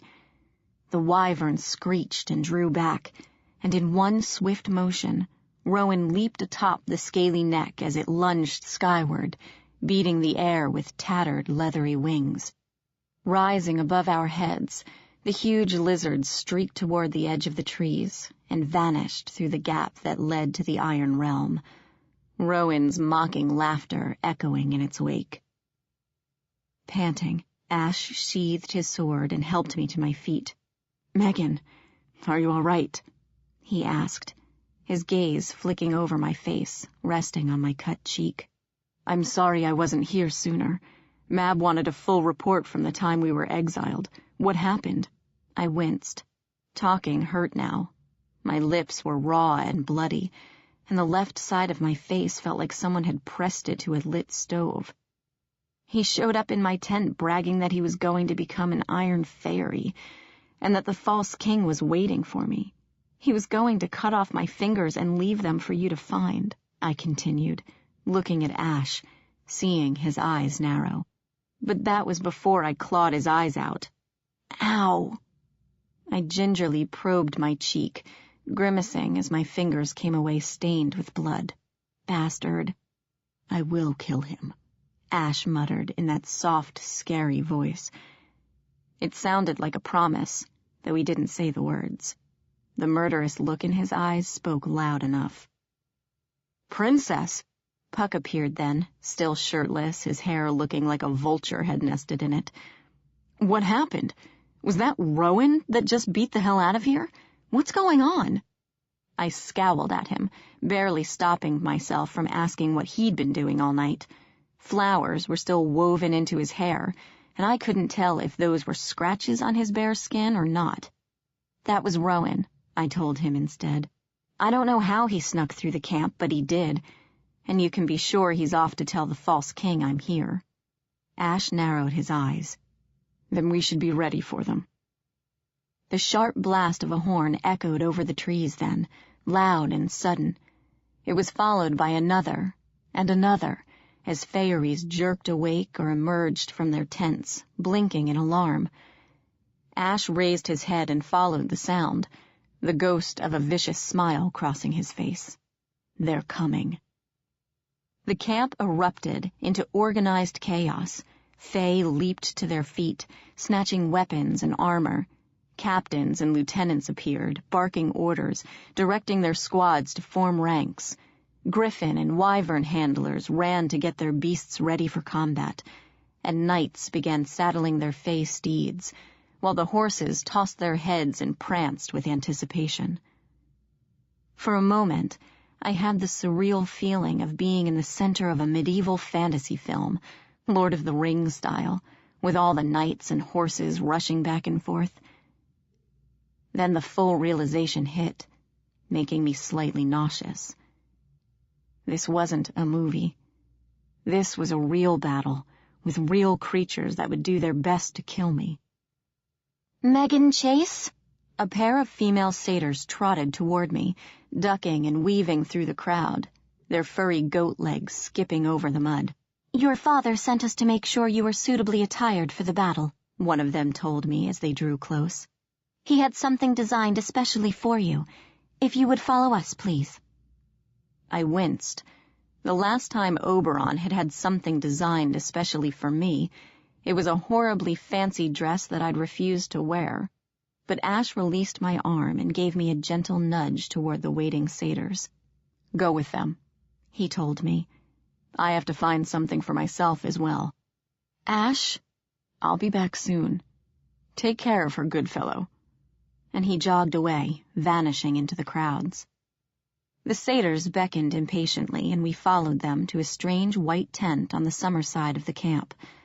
The material was light and gauzy, draped over the poles in wispy strands that reminded me uncomfortably of spiderwebs.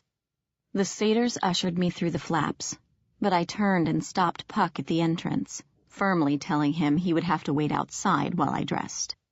Ignoring his stupid leer, hoping he wouldn't turn into a mouse so he could sneak in and watch, I went inside. The interior of the tent was dark and warm, the walls covered with webbing that rustled and slithered, as if hundreds of tiny creatures were scurrying through it. A tall, pale woman with long, dark hair waited for me in the dim room, her eyes gleaming black orbs in her pinched face. "Meghan Chase," the woman rasped, huge black eyes following my every move. "you have arrived. How fortuitous that we meet again." "Lady Weaver," I nodded, recognizing the Sealy Court's head seamstress, and stifled the urge to rub my arms. I'd met her before on my first trip into Faerie, and like before, her presence made me feel itchy, as if thousands of bugs were crawling over my skin. Come, come," Lady Weaver said, beckoning me with one pale, spider-like hand. "the battle is about to commence, and your father wished for me to design your armor." She led me toward the back of the tent, where something shimmered in the gloom, held up by thin white strands. "It is my best work so far. What do you think?" At first glance, it looked like a long coat of some sort, fastened at the waist and split to flare out behind the legs.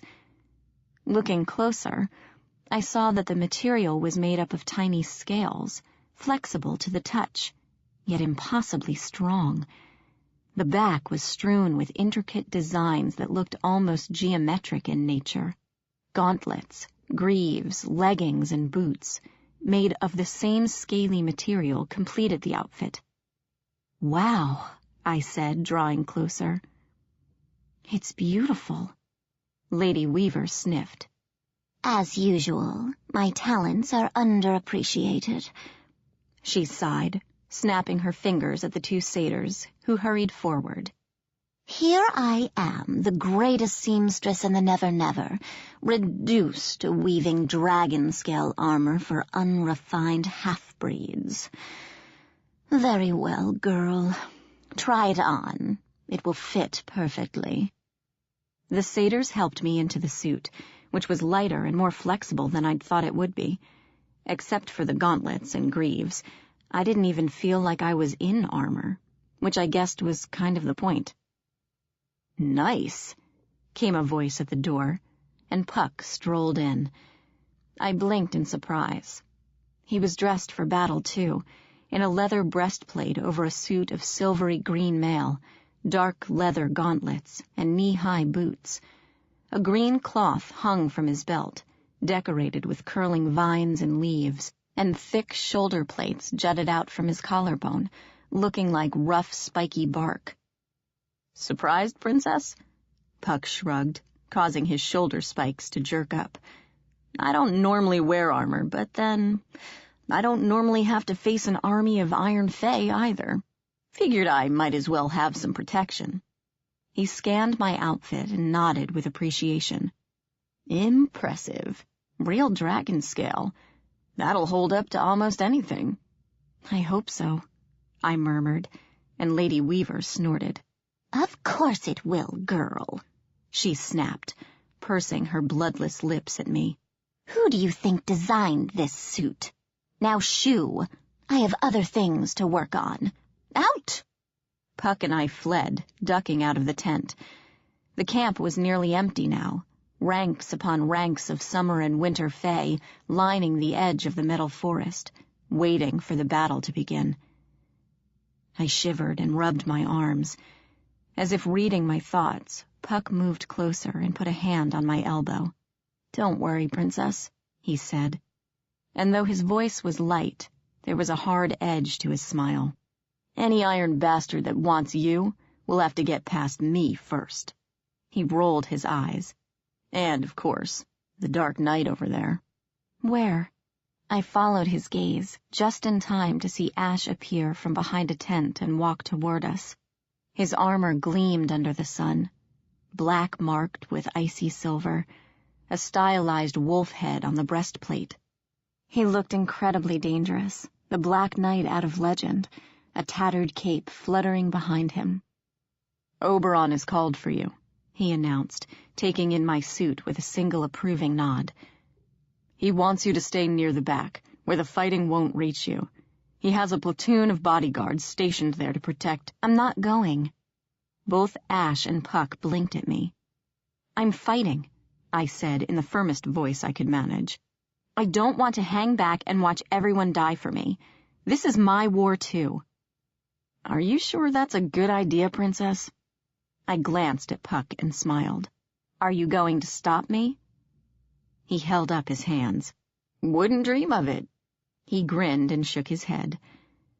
"I just hope you know what you're doing." I looked at Ash, wondering what he thought of this, if he would try to talk me down. He gazed back with a solemn expression, teacher to student, sizing me up. "You've never fought in a real war," he said softly, and I caught the trace of worry in his voice. "You don't know what real battle is like. It's nothing like a one-on-one duel. It will be violent and bloody and chaotic, and you won't have any time to think about what you're doing. The things you've seen, the things you've experienced, nothing will have prepared you for this. Goodfellow and I will protect you as best we can, but you will have to fight, and you will have to kill, without mercy. Are you sure this is what you want?" "Yes." I raised my chin and stared back, meeting his eyes. "I'm sure." "Good." He nodded once and turned toward the looming forest. "Because here they come." Chapter 13. The Creeping Iron. "Get ready," Ash muttered and drew his sword. My hand shook as I followed his example, the blade awkward and clumsy in my grasp. Ahead of us, light glinted off swords, shields, and armor, a menacing wall of bristling, fiery steel. Trolls and ogres shifted impatiently, gripping their spiked clubs. Goblins and redcaps licked their pointed teeth, bloodlust shining from their eyes. Dryads, hamadryads, and oakmen waited silently, their green and brown faces tight with hate and fear. Out of all the Fey, the slow corruption of the Nevernever affected them most of all, and reminded me what was at stake. I gripped the hilt of my sword, feeling the metal bite into my palm. "Come on, then," I thought, as a great rustling sounded just beyond the hole, hundreds of feet, marching toward us. Branches snapped, trees shook, and the armies of summer and winter howled in reply. "You won't beat me. The False King isn't going to win. Your advance stops right here." "Here we go," Ash growled, as with the screeching of a million knives the Iron Fey broke from the forest and came into view. Wiremen and iron knights, clockwork hounds, spider hags, skeletal creatures that looked like the Terminator, all shiny and metallic, and hundreds more of different shapes and sizes pouring out of the forest in a huge, chaotic swarm. For a moment, the two armies stared at each other, hate and violence and bloodlust shining from their eyes. Then, a monstrous armored knight, horns bristling from a steel helm, stepped to the front of the army and swept an arm forward, and the Iron Fey charged with hair-raising shrieks. The Seelie and Unseelie roared in response, surging forward to meet them. Like ants, they spilled onto the battlefield, the space between them growing smaller and smaller as they closed on each other. The two armies met with the deafening screech and clang of weapons, and then everything dissolved into madness. Ash and Puck pressed close, refusing to advance, only engaging an enemy if it attacked first. The front lines held off the worst of the battle, but gradually the Iron Fey began slipping through the holes and pushing toward the back. I gripped my weapon and tried to focus, but it was hard. Everything was happening so fast, bodies whirling by, swords flashing, the shrieks and howls of the wounded. A giant praying mantis thing lunged at me, bladed arms sweeping down, but Ash stepped in front of it and caught the edges with his sword, shoving it back. An iron knight, dressed head to toe in plate mail, rushed me, but tripped as Puck kicked him in the knee and sent him sprawling. Another armored knight broke through the back ranks, slicing at me with his weapon, a serrated two-handed broadsword. Reacting on instinct, I dodged the blow and stabbed at him with my sword. It screeched off his breastplate, leaving a shiny gash in the armor but not hurting him. The knight bellowed a laugh, confident in his victory, and lunged again, sweeping his blade across at my head. Ducking the blow, I stepped forward and plunged my sword through his visor, feeling the tip strike the back of his helm. The knight dropped like his strings had been cut. My stomach roiled, but there was no time to think about what I'd just done. More Iron Fey were pouring from the woods. I saw Oberon charge into the fray on a huge black warhorse, glamour swirling around him, and sweep a hand toward the thickest of the fighting. Vines and roots erupted from the ground, coiling around the Iron Fey, strangling them or pulling them beneath the earth. Atop a rise, Mab raised her arms, and a savage whirlwind swept across the field, freezing Fey solid or impaling them with ice shards. The armies of summer and winter howled with renewed vigor and threw themselves at the enemy. And then something monstrous broke through the trees, lumbering onto the field. A huge iron beetle, the size of a bull elephant, plowed into the chaos, crushing Fey underfoot. 4 elves with metallic, shimmering hair sat atop a platform on its back, shooting old-style muskets into the crowd. Summer and winter Fey fell under a hail of musket fire as another beetle broke through the trees. Swords and arrows bounced off the dark, shiny carapaces as the tank-like bugs waddled farther into the camp, leaving death in their wake. "Fall back!" Oberon's voice boomed over the field as the beetles continued their rampage. "Fall back and regroup! Go!" As summer and winter forces began drawing back, a ripple of iron glamour washed over me, coming from the bugs. Narrowing my eyes and peering through the madness, I looked closer. It was as if the bugs came into clear focus through a blurry background. I could see the iron glamour shimmering around them, cold and colorless. The thick, bulky carapaces were near invulnerable, but the beetle's legs were thin and spindly, barely strong enough to hold the monster up. The joints were weak and spotted with rust, and the ghost of an idea floated through my mind. "Ash, Puck!" I whirled on them, and their attention snapped to me. "I think I know how to take down that bug, but I need to get closer. Clear me a path." Puck blinked, looking incredulous. Running toward the enemy? Isn't that like the opposite of what fall back means? We have to stop those bugs before they kill half the camp." I looked at Ash, pleading. "I can do this, but I need you to guard me when I get up there. Please, Ash." Ash stared at me a moment, then nodded curtly. "We'll get you there," he muttered, raising his sword. "Good fellow, back me up." He lunged forward, against the tide of retreating Fey. Puck shook his head and followed. We fought our way through the center of the field, where bodies of Faeries, or what had been Faeries, littered the ground. The fighting was much thicker here, and my bodyguards were hard-pressed to keep the enemy off me. A roar of musket fire rang out, and a wyvern screeched and crashed to the ground a few yards away, flapping and thrashing. The bulk of the beetle loomed overhead, shiny black carapace blocking out the sun. "Is this close enough, Princess?" Puck panted, locked in battle with a pair of wiremen, their razor-wire claws slashing at him. At his side, Ash snarled and crossed swords with an iron knight, filling the air with the scream of metal. I nodded, heart racing. "Just keep them off me for a few seconds," I called, and turned back toward the iron bug, staring at its underside. Yes, the legs were jointed, held together by metal bolts. As a spindly leg swept by, I dodged and closed my eyes, drawing iron glamour from the air, from the bug and the trees and the corrupted land around me.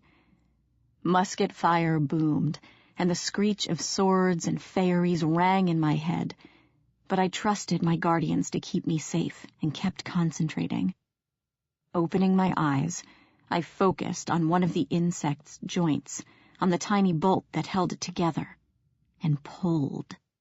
The nut trembled, shaking with rust, and then flew out like a cork, a brief glint of metal under the sun. The insect lurched as the leg crumpled and fell off into the mud, and then the whole beetle started to tip, like an off-balanced bus. "Yes!" I cheered, just as the wave of nausea hit. A stab of pain ripped through my stomach, and I fell to my knees, fighting the urge to vomit. A shadow engulfed me, and I looked up to see the enormous bulk of the insect falling sideways, scattering Iron Fey and Faeries alike. But I couldn't move. A blur of darkness, and then Ash grabbed me by the arm, yanking me upright. We leaped forward. As with a mighty groan, the beetle crashed to the ground and rolled over, crushing the musket elves beneath it and nearly killing me in the process. On its back, the beetle's remaining legs kicked and flailed uselessly, and I giggled with slight hysterics. Ash muttered something inscrutable and pulled me into a brief, tight embrace. "You enjoy making my heart stop, don't you?" he whispered, and I felt him shaking with adrenaline, or something else. Before I could form a reply, he released me and stepped back, a stoic bodyguard once more. Panting, I gazed around to see the Iron Fey drawing back, vanishing into the metal forest again. The other beetle seemed trapped under a writhing mess of vines, tangling its legs and dragging it down. The musketeers on its back had been impaled with huge spears of ice. Mab and Oberon's doing, probably. "Is it over?" I asked as Puck joined us, also breathing hard, his armor spattered with some icky black substance, like oil. "Did we win?" Puck nodded, but his eyes were grim. "In a matter of speaking, Princess." Puzzled, I looked around, and my stomach twisted. Bodies from both sides lay scattered about the field, some moaning, some still and lifeless. A few had already turned to stone, ice, dirt, branches, water, or had faded away entirely. Sometimes it happened instantly. Sometimes it took hours, but Faeries didn't leave physical bodies behind when they died. They simply ceased to exist. But more disturbing, as I looked closer, I saw that the iron forest had crept even closer, so much that it had spread to the center of the camp. As I watched in horror, a young green sapling turned shiny and metallic, gray poison creeping up its trunk. Several leaves snapped off and plummeted down to stick in the earth, glimmering like knives. It is spreading even faster now. A shadow fell over us, and Oberon swept up on his warhorse, eyes glowing amber beneath his antlered helm. Every battle, we are forced to fall back, to give more ground. For every winter or summer fairy that falls, the Iron Kingdom grows, destroying all in its path. If this keeps up, there will be nothing left. Oberon's voice took on a sharper edge. Also, I thought I told you to stay out of the battle, Meghan Chase, and yet you fling yourself into the heart of danger, despite my attempts to keep you safe. Why do you continue to defy me? Ignoring the question, I looked to the dark forest where the last of the Iron Fey were disappearing. Just beyond the tree line, I felt the Iron Kingdom crouched at the edge, eager to creep forward again, watching me with its poisoned glare. Somewhere out there, safe in his land of iron, the false king waited for me, patient and assured, knowing the courts couldn't touch him. He knows I'm here now, I murmured, feeling Oberon's eyes on me, as well as the twin gazes of Puck and Ash, and swallowed the tremor in my voice. I can't stay. He'll send everything he has at you trying to get to me. When will you leave? Oberon's voice held no emotion. I took a quiet breath and hoped I wasn't sending Ash and Puck straight to their deaths. Tonight. As soon as I said it, I shivered violently and crossed my arms to hide my terror. The sooner I go, the better. I guess it's time. This audiobook has been broken into multiple parts to make the download faster. You have reached the end of a part, but not the end of the complete audiobook, so please check your library for the next part of this audiobook. Audible hopes you have enjoyed this program. This is Audible. And now, Part 2 of The Iron Queen, written by Julie Kagawa, and read by Christine Vam. Chapter 14. Into the Iron Realm. I folded the blanket carefully and placed it in the pack, next to the packages of dried fruit and nuts, and the goat skin of water. Water, food, blanket, bedroll. Was there anything else I needed for the camping trip to hell? I could think of a few purely human conveniences I'd kill to have right then. Flashlight, aspirin, toilet paper. But Fayery refused to humor my half-mortal side, so I'd have to do without. Behind me, the tent flap opened, and Ash stood there, silhouetted against the tent wall and the eerie red light of the moon. Ready? I flipped the bag shut and fumbled with the ties, cursing softly as my hands shook. As ready as I'll ever be, I suppose, I muttered, hoping he wouldn't catch the tremor in my voice. The ties slipped from my fingers again, and I growled a curse. The tent flaps closed, and a moment later his arms were around me, covering my shaking hands with his own. Closing my eyes, I relaxed into him as he bent close, his breath cool on my neck. I don't want to be their assassin, I whispered, leaning into him. He didn't say anything, only fisted his hands over mine, drawing me closer. I thought, when I killed Machina, I wouldn't have to do anything like that ever again. I still have nightmares about it. Sighing, I buried my face in his arm. I'm not backing out. I know I have to do this, but I'm not a killer, Ash. I know, he murmured against my skin, and you're not a killer. Look. Opening his fists, he held my hands in his, stroking my palms with his thumbs. Perfectly clean, he said. No stains, no blood. Trust me, if you could see mine. He sighed and closed his fists again, curling his fingers around my own. "I would save you from my fate, if I could," he said, so soft I barely heard him, even as close as we were. "Let me kill the false king. I have so much blood on my hands it wouldn't matter." "You would do that?" "If I can." I thought about it, content to feel his arms around me. "I guess, as long as the false king dies, it doesn't matter who kills him, right?" Ash shrugged, but I felt uncomfortable with that decision. This was my quest. I had agreed to kill the false king. The responsibility was mine, and I didn't want anyone to have to kill for me again, especially Ash. Although, I still didn't know how I was going to accomplish any of this when we got there. We didn't have a magic witchwood arrow this time. We just had me. "Let's not worry about it now," I said, not wanting to think about it anymore. "We have to reach him first anyway." "Which we'll never do if you two keep groping each other every 2 seconds, Puck announced, entering the room with a swooshing of tent flaps. Blushing, I stepped away from Ash and pretended to check my pack. Puck snorted. "If you two are quite ready," he said, pushing back the cloth, "we're all waiting on you." We left the tent, stepping into the cold, still night. My breath clouded in the air, and sooty flakes landed on my face and hands.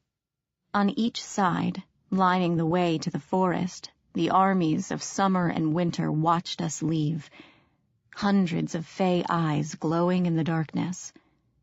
Somewhere in the camp, a wyvern screeched, but other than that, everything was silent. Mab and Oberon stood at the edge of the crowd, both as still as the trees themselves. Beyond the rulers, the glimmering forest of steel stretched away into darkness. "We have given you everything we can," Oberon said as we approached, his solemn voice echoing over the crowds. "From here on, we can only wish you luck and wait.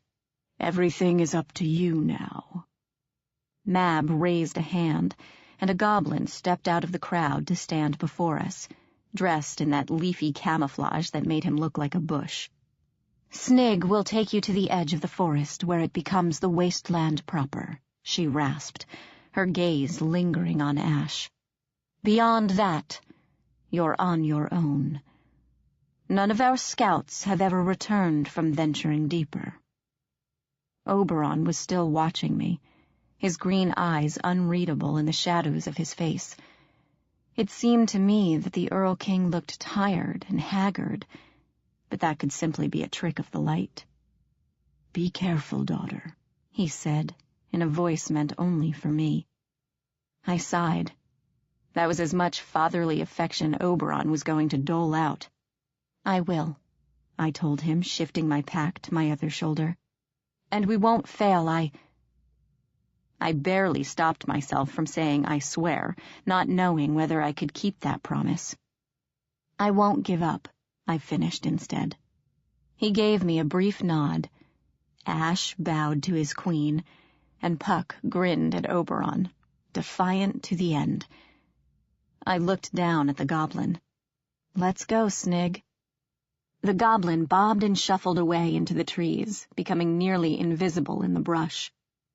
With Ash and Puck at my side, I stepped into the forest, following the bobbing mound of vegetation through the trees, and the camp soon faded behind us. "I recognize this," Ash muttered after several minutes of walking. Following the goblin scout, we ducked and wove around trees whose trunks looked like they'd been covered in mercury, shiny and metallic in the dappled light. "I think I know where we are." "Really?" Puck sounded sarcastic. "I was wondering when you'd figure it out, Prince. Granted, none of the masses knew how close they were either, so props for knowing your history." He snorted. "You can bet both Oberon and Mab knew it, and deliberately didn't let on. Typical." "Why?" I glanced around, seeing nothing unusual, beyond the strangeness of a completely metal forest, anyway. Where are we? This is Fomorian territory, Ash said, narrowing his eyes. We're heading right for Moitorda. I blinked at Ash. What's Moitorda? What are Fomorians? An ancient race of giants, Princess, Puck answered, ducking a low-hanging branch. Semi-aquatic, clannish, and the ugliest bastards you've ever had the misfortune of seeing. Deformed and twisted, the lot of them. I'm talking one-armed, one-eyed terrors with hooves growing out of their heads, limbs in places they're not supposed to be. One of their queens even had a set of teeth on each of her. Okay, I think I got it. I shuddered, skirting a bush with metal thorns growing out of it like needles. So are these giant things hostile? Do you think they've been killed by the iron? Oh, they're definitely hostile, Puck continued cheerfully. In fact, they were so hostile, we had a war with them long, long ago. I think it was the only other time summer and winter cooperated. Right, Prince? Oh, wait, you weren't even around yet, were you? They're extinct, Meghan, Ash said, ignoring Puck. They've been extinct for centuries. Summer and winter completely wiped them out. Moitorda was their city. It's nothing but ruins now, and generally everyone avoids it. It's an evil place, full of curses and unknown monsters. One of the darker places of the Nevernever. And the perfect place for the new Iron King, I mused. We fell silent then, for the trees abruptly fell away and the Iron Kingdom stretched out before us. I remembered the heart of Machina's realm, the flat, cracked plateau, spider-webbed with lava, and the endless railroad that led to the Black Tower. This was different, a blasted, rocky desert with huge, jagged outcroppings and uneven hills. Looking closer, I saw that some of the hills were huge piles of junk, tires, pipes, smashed cars, rusty barrels, satellite dishes, broken computers and laptops, even the wing of an airplane. Street lamps grew out of the rocky ground or atop distant outcroppings, glimmering faintly in the haze. The corroded red moon balanced atop two pointed ridges seemed closer than ever. Interesting, Puck remarked, crossing his arms to his chest. You know, I used to say Fomorian territory couldn't get any worse than it was. Nice to know I can still be proven wrong once in a while. Ash stepped forward, gazing around the wasteland in silence. His back was to me, so I couldn't see his face, but he was probably remembering our last trip into the Iron Kingdom. I wondered if he was already regretting his promise. Snig the goblin gave a feeble cough, muttered an apology, and scurried back into the forest the way we'd come, leaving us to our fate. Suddenly alarmed, I looked harder at Ash and Puck, cursing myself for not realizing sooner. We were deep in the Iron Realm now. Ash and Puck would be feeling the effects of the land, the poison that would kill them if those amulets didn't work. Are you two all right? Ash? Look at me. I grabbed the prince's arm and turned him toward me, peering into his face. His skin seemed paler than usual, and my stomach twisted. The amulets aren't working, are they? I knew it. We should go back. No. Ash put his hand over mine. It's fine, Meghan. They're working well enough. I can still feel the iron, but it's bearable. Not like before. Are you sure? When he nodded, I looked from him to Puck. What about you? Puck shrugged. It's no shiatsu massage, Princess, but I'll live. I glared at them. I know fairies can't lie, but you two better not be saying that just so I won't worry. Neither of them said anything, and my anger rose. I mean it, you two. Relax, Princess, Puck shrugged defensively. They're working, okay? I know I'm not supposed to feel great, but I don't feel like my insides are about to crawl up my throat either. I'll live. I've been through worse. And it doesn't matter. Ash faced me with an air of stubborn calm. We'd still be here regardless. We can't go back now. Besides, we're wasting time. I agree, came another voice, deeper in the Iron Realm.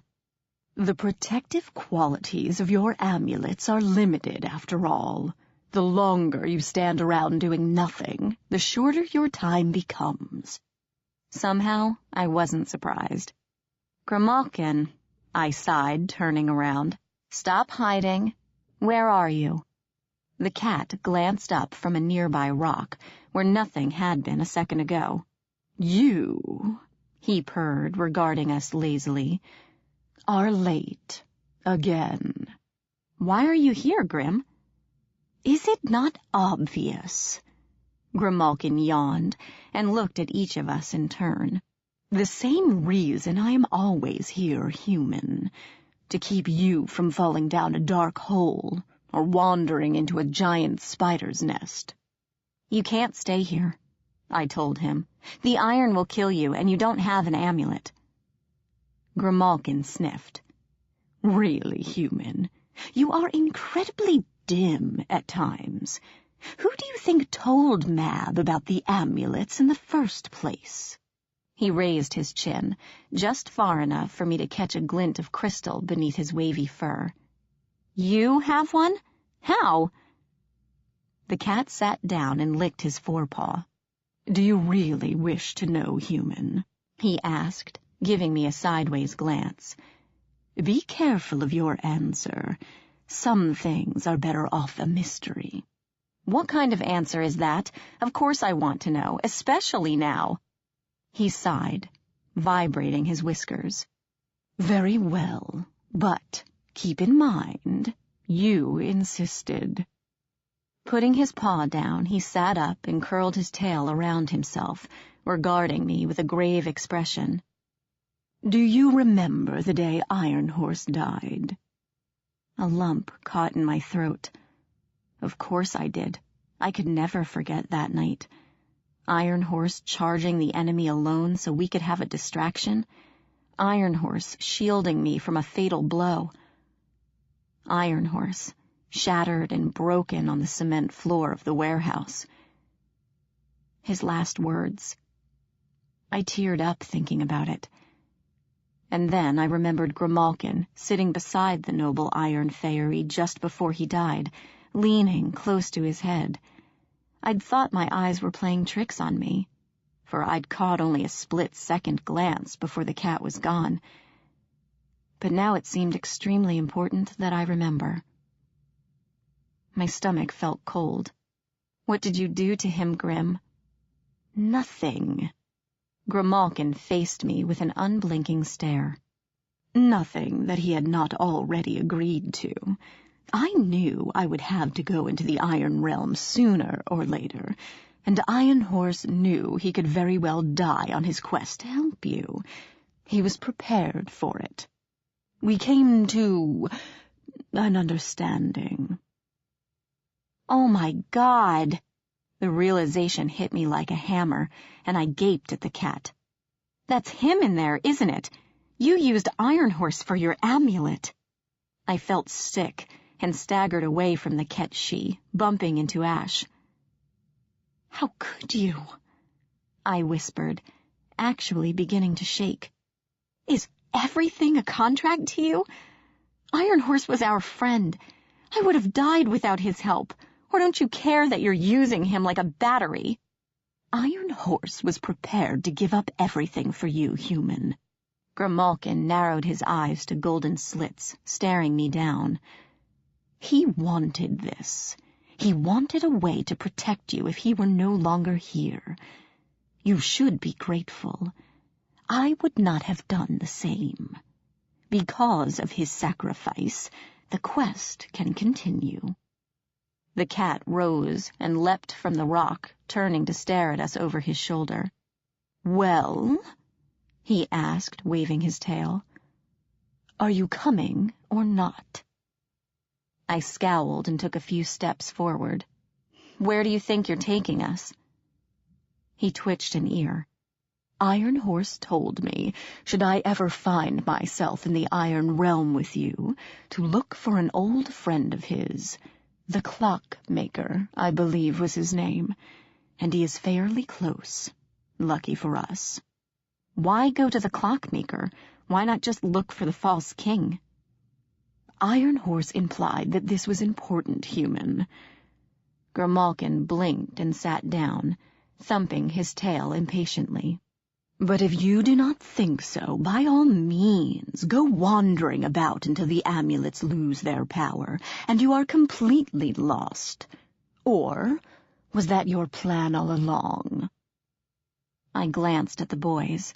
They both shrugged. Seems as good a plan as any, Puck said, rolling his eyes. If the cat knows where he's going, that is, I'd hate to get lost in here. Grimalkin sniffed, curling his whiskers in disdain. Please do not insult me. Lost? Since when have I ever led you wrong? I sighed. Here we go again. After a night of walking, I realized just how big the Fomorian city was. I'd imagined Moytuerda as a city of sprawling ruins, crumpled stone walls, half-erect buildings, and just a scattering of large rocks where a castle once stood. And perhaps if it had been in the real world, that's all it would have been. But in the Nevernever, where age and time didn't exist, and even the structures resisted the concept of decay, Moytuerda loomed tall and threatening in the hazy distance, black towers belching smoke into the mottled yellow sky. How old is this city? I asked, shielding my eyes to peer across the barren landscape. Even through the mottled yellow-gray clouds, the light still glinted off 1,000 metallic things, flashing in the sun and blinding me. Puck and Grimalkin had seen some movement in the rocks and were scouting around to find the source of it. No one really knows, Ash replied, his gaze sweeping over the landscape. The Fomorians were here before us, and their city was already massive. Back then, Moytuerda sat half in and half out of the mortal realm, in a place known today as Ireland. Because humans still worshipped us as gods and the Nevernever was still very young, many fairy races preferred to live in the mortal realm. The Fomorians had already enslaved several lesser races and tried to do the same to us. Naturally, we didn't take very kindly to that. So there was a war. One that rocked the foundations of both realms. In the end, Moytuerda was pulled completely into the Nevernever, and the Fomorians were driven into the sea. That was the last anyone saw of them. At least, that's the story I've heard. But if they're gone, I looked back to the city and the dark smoke boiling into the sky. Why are those things still smoking? I don't know. Ash shifted his gaze to the distant towers. Moytuerda supposedly sat empty for thousands of years, but who knows what it's been turned into now. Judging from that smoke, I would say Moytuerda is no longer uninhabited. Bad news. Puck suddenly dropped from an overhead slab, landing beside us with a poof of dust. We're being followed. Grim and I saw something that looked like a giant metal insect, buzzing along behind us. I tried to catch the little bastard, but it saw me coming and booked it. You think there are more of them? Ash tensed and dropped his hand to his sword, probably remembering the gremlin horde swarming him in the mines on our first trip here. Puck's eyes darkened, and he shook his head. Dunno, but I think someone knows we're here. Grim popped into view on a rock, twitching his tail. His wispy gray fur stood on end like he'd just come out of a dryer with horrible static cling. There is a storm coming. We should seek cover. No sooner were the words out of his mouth than a flash of lightning lit the sky and the air filled with the tang of ozone. The hairs on my neck stood up. Grim, I gasped, whirling on the feline. Get us out of here. We have to find shelter now. Whether it was my terrified look or the panic in my voice, the cat didn't dawdle this time. We fled, scrambling over dirt and rock, while above us the sky turned from yellow-gray to black in a matter of seconds. Sharp-smelling wind whipped at our clothes and made my eyes water, and the air around us felt charged with electricity. A thread of green lightning slashed the sky, and the first drops began to fall. A searing pain stabbed me in the thigh, and I clenched my teeth to keep from screaming, knowing one of the acidic drops had just hit me. Somewhere behind us, Puck yelped in shock and surprise. My stomach churned, and I could no longer see the cat in the darkness and rising wind. "Grimalkin!" I yelled in desperation. "This way!" The cat's yowl cut through the growing storm, and two glowing eyes suddenly appeared at the mouth of a cave in the side of a cliff. The cave was so well hidden, blending perfectly into the landscape, that had Grimalkin not been there, I never would have seen it. Another drop hit my forehead, sliding down my cheek, and this time I did scream as a line of fire slashed down my skin. I could hear the hiss of the rain striking all around us, and I threw myself into the cave, followed by Ash and Puck, just as the sky opened with a roar and the rain poured down. Gasping, I lay on my back on the sandy floor, watching the storm sweep the land, while Ash and Puck leaned against the cave wall, panting. "Well, that was different," Puck gasped. "What the hell is that anyway?" "Acid rain," I said, not having the will to push myself off the floor just yet. My face throbbed, and the sand was cool against my cheek. "We ran into it on our first trip here, too. Not fun."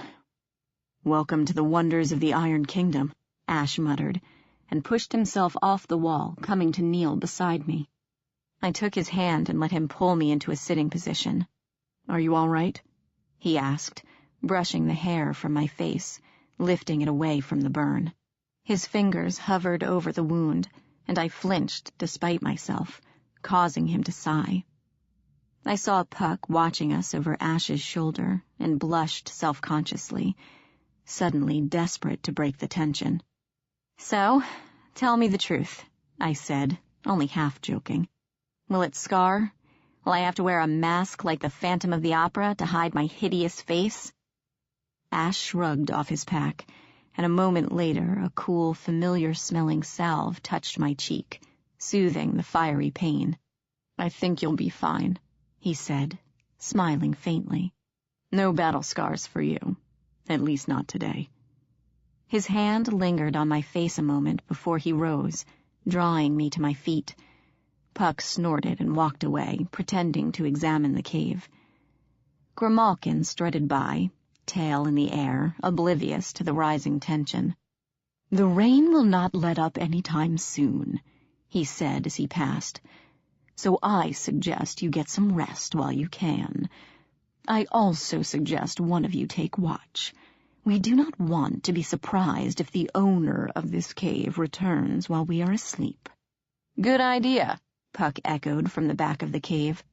"Why don't you take first watch, Prince? You could actually be doing something that doesn't make me want to gouge my eyes out with a spork." Ash's lips curled in a smirk. "I would think you're better suited to the task, good fellow," he said without turning around. "After all, that's what you are best at, isn't it? Watching? Oh, keep it up, Ice Boy. You're gonna have to sleep sometime." I rolled my eyes at them. "Fine, you two fight it out. I'm going to try to get some sleep." Unshouldering my pack, I stalked to a corner, dumped out the contents, and unrolled my sleeping bag. Lying on the sandy floor, I listened to Ash and Puck's back-and-forth banter as they set up camp, throwing out insults and challenges. Strangely, it seemed more normal than it had been until now, and I fell asleep to their voices and the sound of the rain. He was waiting for me, in my dreams again. I sighed. "Machina," I said, facing the Iron King, my voice nearly lost in the surrounding void. "Why are you here? I thought I told you to leave me alone. I don't need you." "No," he murmured, smiling as his cables cloaked him in a cage of glimmering steel. That is not true. You've come far, but you're still not there yet, Meghan Chase. You still need me. I don't. I didn't move as he approached, the cables reaching out to snake around me. I'm stronger now than when we first met. I'm learning to control the magic you left me with. With a thought, I pushed the cables away, causing them to rear back in surprise. You still don't understand. Machina withdrew his extensions, folding them like shimmery wings behind his back. You use the magic like a tool, like a sword that you swing in awkward circles, cutting wildly at those around you. If you are to win, you must embrace it fully, make it a part of you. If you would only let me show you how. You've given me enough, I said bitterly. I didn't ask for this. I didn't want it. If you were alive, I would be happy if you took it back. I could not. Machina regarded me with depthless black eyes. The power of the Iron King can be given, or it can be lost. It cannot be taken. I frowned. Then, why is the false king trying to kill me? If the power can only be given away, why is he trying to take it by force? Machina shook his head. The false king has never learned how a king is chosen, believing he can wrench the power from you by force. He has become blind in his obsession. He does not realize his actions only make him less worthy. If I die, then the power is lost? Machina nodded. Unless you give it away yourself, or it chooses a new successor. Can't I just give it away now? No, Machina said flatly. If the power is to be given, it must be given at the moment of death, when the bearer knows they are going to die. Only then will the power leave the body. If the bearer dies without choosing a successor, the power will lie dormant, waiting, until someone comes along who is worthy to bear it. But no, you cannot just give it away whenever you please. Machina sounded faintly insulted at the thought. Besides, Meghan Chase, who would you give it to? Who would you find worthy enough to carry that burden? I suppose that means you somehow found me worthy, I muttered, though I really wish you wouldn't have bothered. The Iron King only smiled.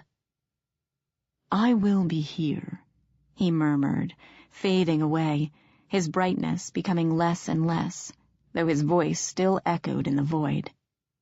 You cannot win without me, Meghan Chase. Until we are one, you are destined to lose this war. I opened my eyes to silence.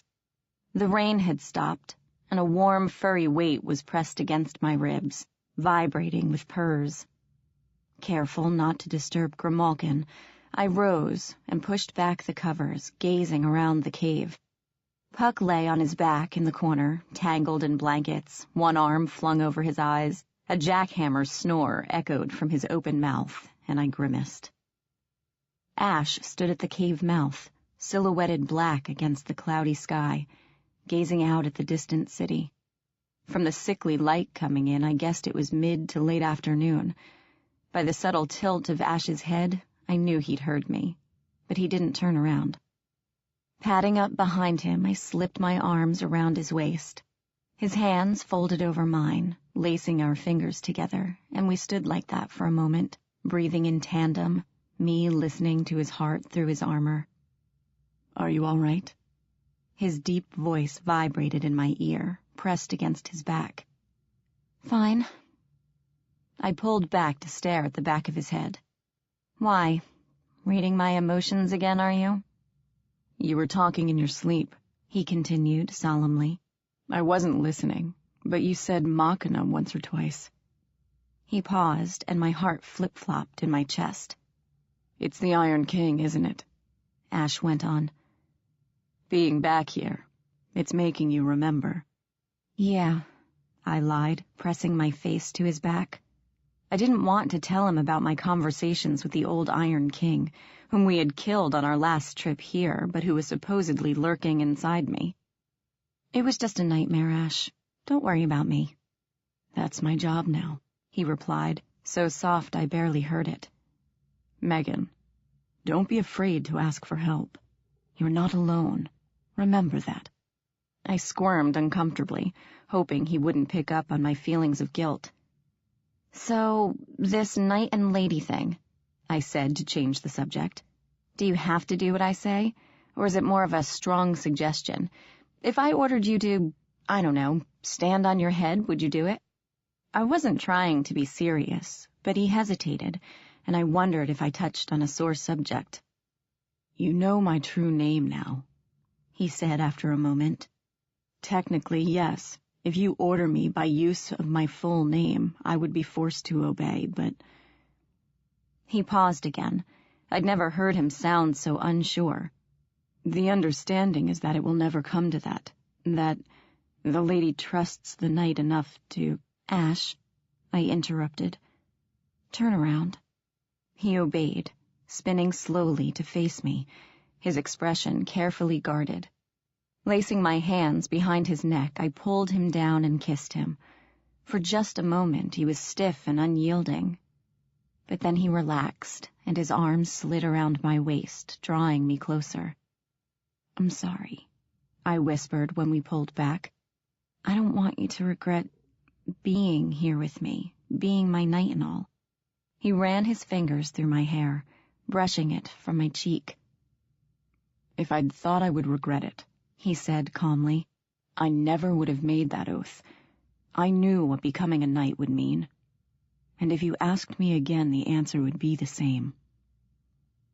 He sighed, framing my face with his hands. My life, everything I am, belongs to you. My eyes prickled as Ash leaned in and kissed me. A particularly loud snore came from the cave, and the lump in the corner rolled toward us suspiciously. Ash sighed again, drawing back after giving the sleeping Puck a resigned look. We should leave soon, he murmured, glancing toward the city. If we go now, we can reach Moytuerde before nightfall. Also, I saw Puck's metal insect flying around out there. It's definitely following us, and if it does attack, I'd rather be able to see it coming than have to fight it in the dark. I shivered and dropped my gaze, staring at the amulet on his chest. The crystal was no longer perfectly clear. Inside, the swirls were silvery and metallic, like the mercury inside a thermometer. It gave me a chill, like staring at the falling grains of an hourglass, reminding me that his time in the Iron Realm was limited. Right, I said, breaking away. Let's get going. Puck, I know you're awake. We're leaving. Oh, thank God. Puck snorted and hopped to his feet. I was afraid I'd have to listen to you two slobber all morning. I'm already feeling slightly sick. Please, don't make it worse. Indeed, Grimalkin added from the mouth of the cave, though he had been sleeping on my blanket a second before. Let us go. We are running out of time. Quickly, we gathered our supplies and set out again. The looming Fomorian city beckoned in the distance. As we left the cave, following Grim and Puck over the rocks, I caught a shimmer from the corner of my eye, like a heat wave darting behind a boulder. I stopped and glanced back, but empty sand and rock greeted me when I turned my head. Did you see it? Ash muttered as we started down the dusty path again. Frowning, I glared around the landscape, wincing as the sun flashed off the random metallic objects scattering everywhere. I don't know, I thought I saw something, like a shimmer almost, but a clear one. You saw it? He nodded, his hunter's gaze never still, constantly scanning. Something is tracking us, he said in a low voice. Goodfellow knows it too. Keep alert. We could run into trouble soon. It attacked from the top of a boulder, leaping at us with a scream. 1 second, there was nothing. The next, that strange shimmer rippled through the air again, and something slammed into me, raking my armor with invisible claws that screeched against the dragon scale. I staggered back as a long feline shape, large as a cougar and translucent as glass, leaped away from Ash's sword and darted into the rocks again. I drew my sword with a raspy screech as Puck pulled his daggers, his eyes darting around the empty landscape. "Anyone want to tell me what that was?" he said, just as a second transparent cat thing leaped at him from the opposite direction. I yelled and he ducked, the cat barely missing him. Landing in a spray of dust, it bounded into the rocks and vanished. We moved to stand back to back, weapons out in front of us, searching for a glimpse of our invisible assailants. No, I thought. Not invisible. That didn't make sense. Not in the Iron Kingdom. Grimalkin could become invisible using normal glamour to do so. In fact, he had already disappeared. Regular glamour was the magic of illusion and myth, things the Iron Fey could not work with. So how were they hiding their presence? What was the logical explanation? There was a blur as the monster cats attacked again, rushing in from opposite sides. I didn't see them until one was right on top of me, and I felt hooked claws raking my side. They were frighteningly quick. Thankfully, the dragon scale armor held, screeching and sparking in protest, but the cat darted away again before I could react. Puck snarled a curse, swiping at empty air as the second cat flashed behind the rocks once more and was gone. Blood dripped down his arm to spatter in the dust. He hadn't been as lucky, and my desperation grew. Think, Meghan. There had to be an explanation.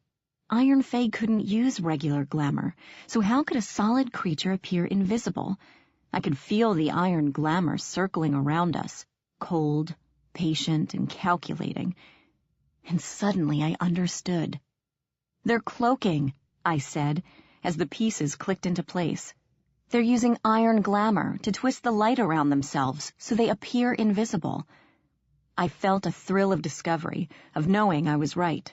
All those years of watching Star Trek had finally paid off.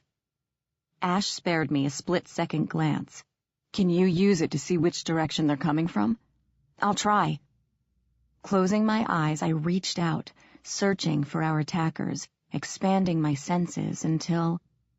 There. I could feel them in my mind.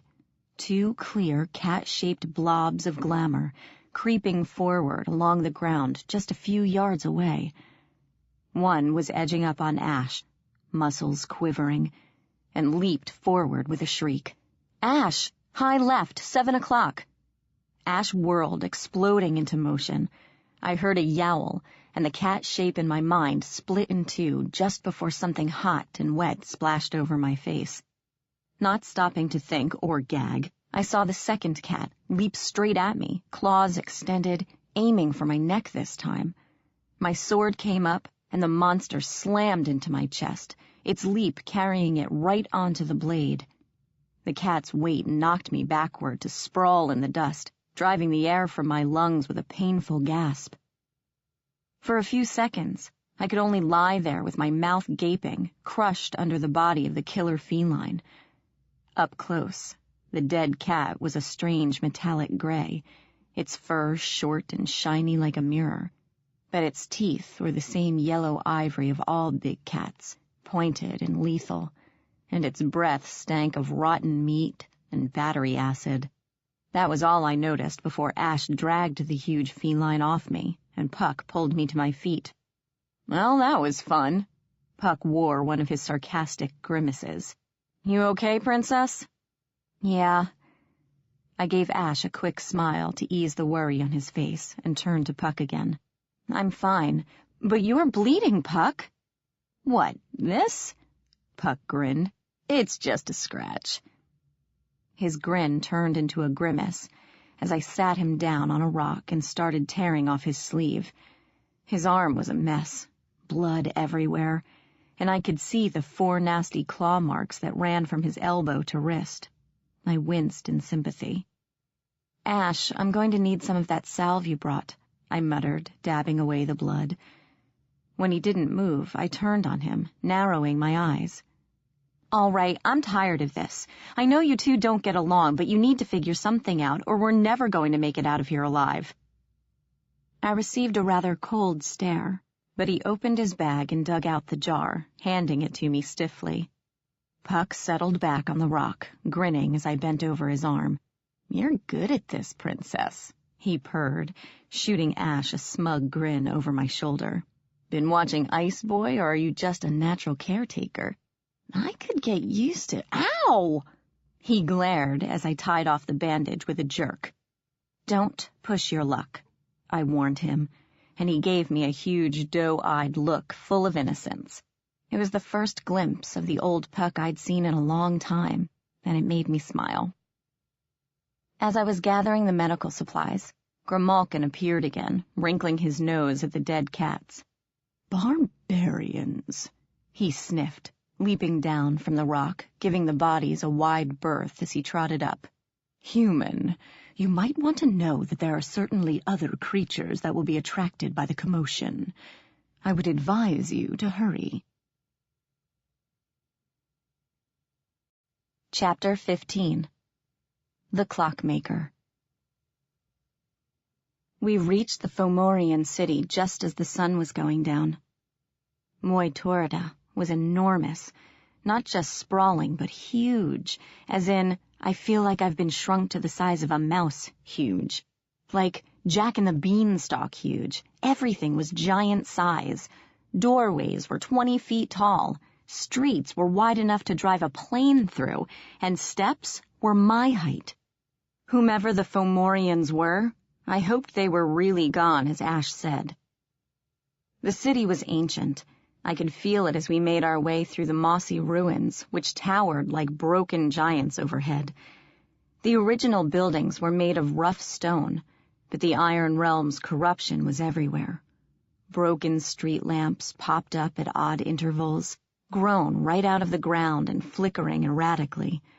Cables and computer wires snaked up walls, spread across the streets, and coiled around everything, as if trying to choke the life from the old city. In the distance, near the center of Moitorda, black smokestacks loomed over everything, belching smog into the hazy sky. So where do we find this clockmaker? Puck asked as we walked through a square filled with strange metallic trees. The trees were in full bloom, not with flowers or fruit, but with light bulbs that glowed with eerie brightness. A fountain in the middle of the square bubbled a thick, shiny black liquid that might have been oil. Grimalkin looked back at us, eyes shining in the gloom. The most obvious place possible, he said, and turned his gaze skyward. Over the tops of the buildings, rising up toward the clouds like a dark needle, a giant clock tower peered down on the city with a face like a numbered moon. Oh. Puck craned his neck back, staring at the huge timepiece. Well, that's ironic. He scratched the back of his head and frowned. I hope the clockmaker is still awake. He probably doesn't get a lot of visitors after 9 p.m. Something about that statement put me on edge, even more so when I looked at Ash, who was staring at the clock in growing horror. It shouldn't be here, he murmured, shaking his head. How is it even working? Time doesn't exist in the Nevernever, but that thing is recording the passing of it, keeping track. With every second it records, the Nevernever gets older. I remembered the way my watch stopped on my first trip to Faerie, and looked at Grim in alarm. Is that true? The cat blinked. I am not an expert on the Iron Realm, human. Even I cannot give you the answers to everything. Raising a hind leg, he scratched inside an ear, then contemplated his back toes.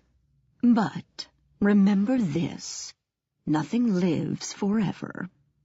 Even the Nevernever has an age, though no one can remember what it is. That clock is not recording anything new. It should be destroyed, Ash muttered, still glaring at it. I would refrain from angering its keeper until we secure his help. Grimalkin stood, stretched, then suddenly went rigid. Ears twitching, he stood motionless for a moment, listening for something beyond the circle of trees. The hair slowly rose along his back, and I gulped, knowing he was seconds from disappearing. Grim? The cat's ears flattened. They are all around us, he hissed, just before he vanished. We drew our weapons. Thousands of green eyes pierced the darkness, razor grins shining like neon blue fire as a huge horde of gremlins poured into the light. Like ants, the swarm flowed over the ground, buzzing and hissing in their static voices, to surround us. We stood back to back, a tiny circle of open ground in a sea of little black monsters with grinning fangs and glowing eyes. Thousands of voices chattered at me, like 100 radios turned on all at once. The noise was deafening, nonsensical, high buzzing voices grating in my ears. But the gremlins didn't attack. They stood there, dancing or hopping in place, teeth flashing like razors, but they moved no closer. What are they doing? Puck asked. He had to yell to be heard. I don't know, I replied. The cacophony was giving me a headache. My ears were ringing, and it seemed the noise got even worse at the sound of my voice. Without even thinking about it, I raised my head and yelled, "Shut up!" into the horde of gremlins. Silence descended instantly. You could have heard a cricket chirp. Wide-eyed, I shared a glance with Ash and Puck. Why are they listening to me? I whispered. Ash narrowed his eyes. I don't know, but can you do it again? Back off, I tried, taking a step forward. A whole section of gremlins scooted backward, keeping the same distance between us. Another step, and they did the same thing. I blinked. Okay, this is creepy. Go away? I asked. But this time the gremlins didn't move, and some of them hissed at me. I backed up. Well, I guess I can only push them so far. Don't ask them to leave, Ash murmured behind me. Tell them. Are you sure that's a good idea? He nodded. I swallowed and faced the horde again, hoping they wouldn't decide to swarm me like angry piranhas. Get out of here, I told them, raising my voice. Now! The gremlins hissed and crackled and screeched in protest, but withdrew, flowing backward like a tide until we were alone in an empty square. How interesting, Grimalkin mused, back to being visible again. It is almost as if they were waiting for you. That was weird, I agreed, rubbing my arms, where I could still feel the vibrations of the gremlins buzzing on my skin. The gremlins were listening to me now, just like they had with Machina. Since I had the power of the Iron King, they probably thought I was their new master, disturbing as that was. I certainly didn't want a horde of creepy little monsters following me around, laughing and causing trouble. The whole incident put me on edge, and I was eager to get out of the city. Come on, I said. I think we should keep moving. We continued, heading toward the tower where the huge clock kept watch over the city. Everywhere we went, I could feel the gremlins' eyes on me and hear them skittering in the shadows. Did they want something from me? Or were they just curious? Apart from the gremlins, Moiturda seemed devoid of life, but that didn't explain the smoking towers in the distance, or the flashes of iron glamour I felt all around me. The farther we ventured into Moiturda, the more modern the city became. Rusty steel buildings sat among the ancient ruins. Thick black wires ran over our heads, and neon lights glimmered from the tops of roofs and corners. Smog writhed along the streets and sidewalks, adding an eerie, creepy feel to the dead city. I wondered where all the Iron Fey were.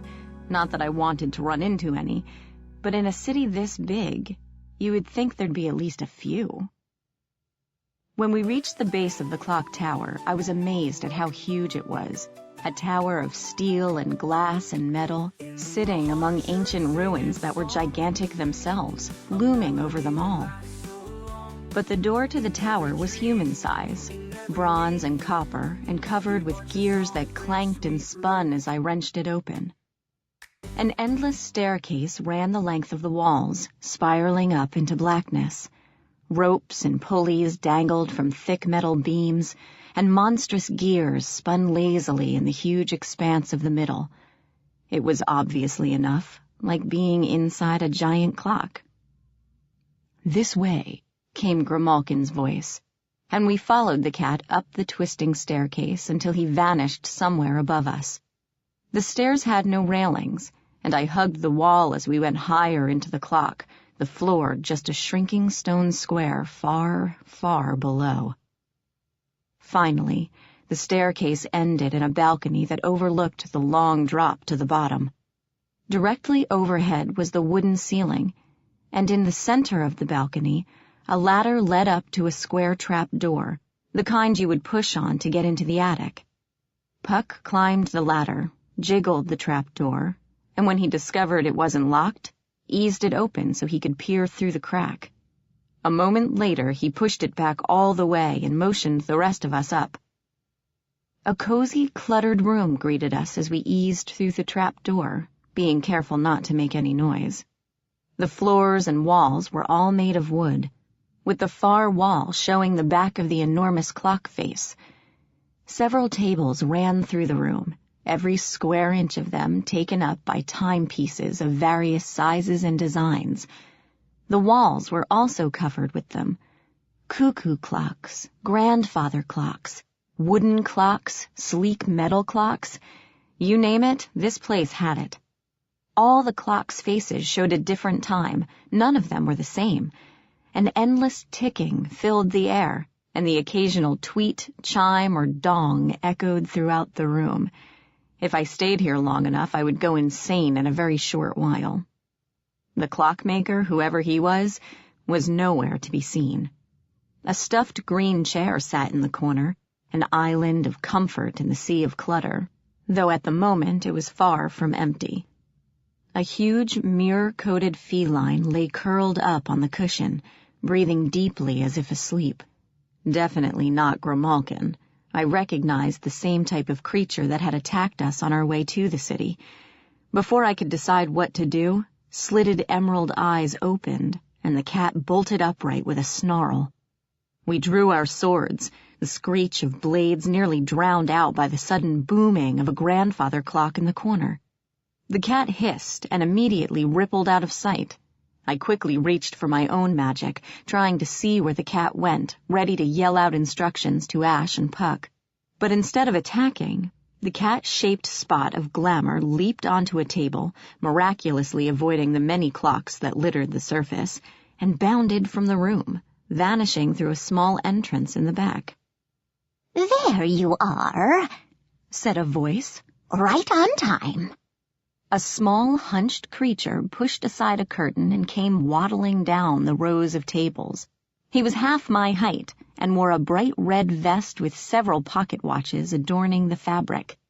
His head was a cross between human and mouse, with large round ears, bright beady eyes, and a mustache that looked suspiciously like whiskers. A thin, tufted tail swayed behind him as he walked, and a pair of tiny golden glasses perched on the end of his nose. "Hello, Meghan Chase," he greeted, hopping onto a stool and pulling a watch out of his vest, observing it sagely. "It is very good to meet you at last. I would put on a pot of tea, but I'm afraid you have no time to stay and chat. Pity." He blinked at my silence, then must have noticed the wary looks of my companions. "Oh, don't mind Ripple. I keep him around for the gremlins. Nasty little things, gremlins, always getting into the gearheads, throwing everything off. Now, Meghan Chase." He put his watch away and folded his long fingers to his chest, gazing up at me. Our time is fading fast. Why have you come? I gave a start. What? Don't you know? You already knew my name and when I was coming. Of course. The clockmaker twitched his whiskers. Of course I knew what time you would get here, girl, just as I know what time Goodfellow will knock over my 19th century French mantel clock. Puck jerked up at this, bumping a table and sending a clock crashing to the floor. To the second, the clockmaker sighed, closing his eyes. Opening them again, he observed me with a piercingly bright gaze, ignoring Puck as he quickly put the clock back on the table, trying to piece it together again. I see how everything starts, and the exact moment its time runs out. But that was not my question, Meghan Chase. I know why you are here. The question is, do you? I shared a look with Ash, who shrugged. I'm looking for the false king, I said, wincing as Puck dropped something small and shiny with a curse, sending it rolling across the floor. Iron Horse said you might be able to help. Iron Horse? The clockmaker's whiskers trembled, and he hopped down from the stool, waddling across the room. I saw when his clock stopped, when his time finally ran out. He was one of the great ones, though his fate was tied directly to King Machina.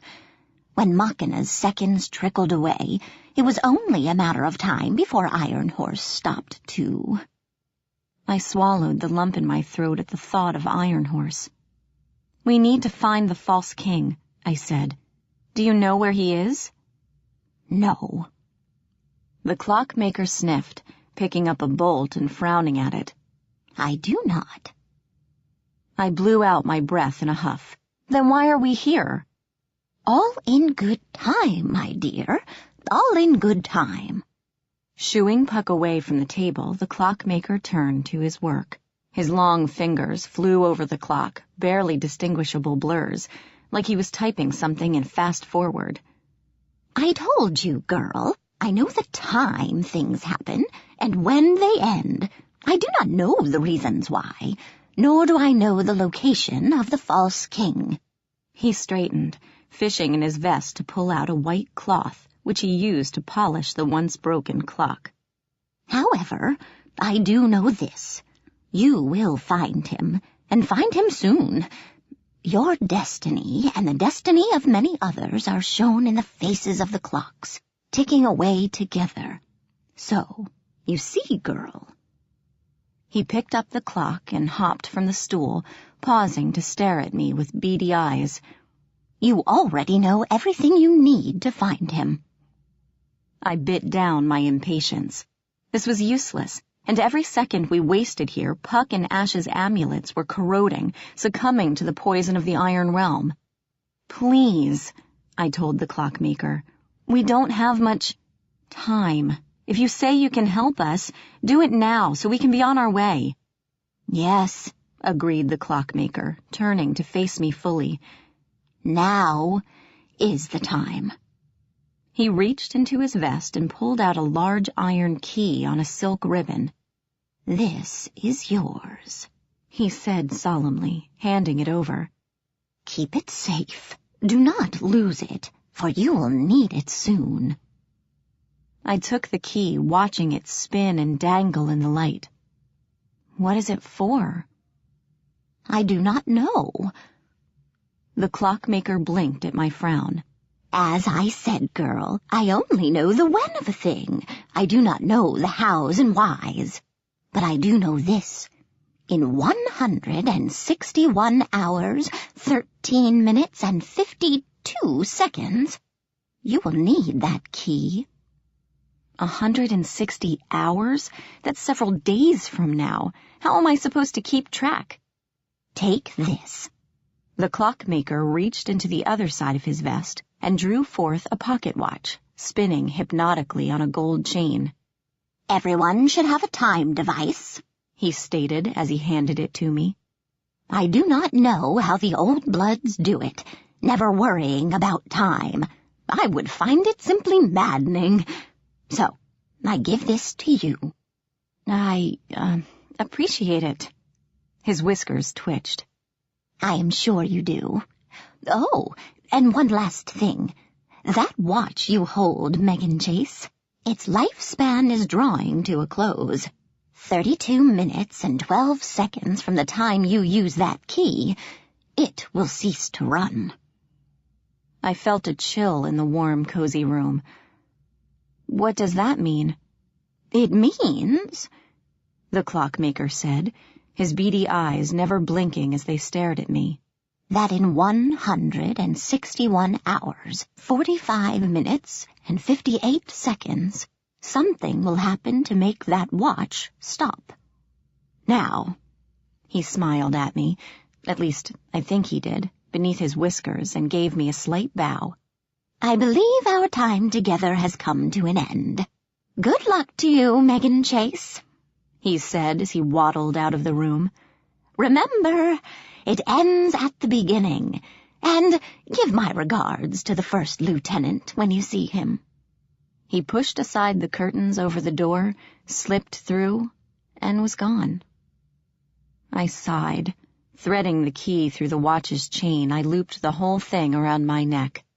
Just once, I'd like it if a fairy could give me a straight answer, I muttered as Ash pulled up the trapdoor again. Seems to me this whole trip was a waste of time we don't have. And where the hell is Grimalkin?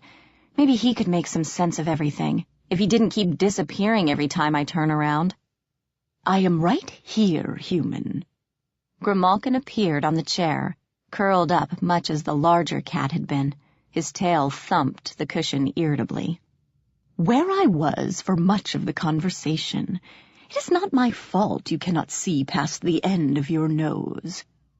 With an offended air, the cat leaped from the cushion and slipped out the trapdoor, not stopping to look back. Great. Now the cat was mad at me.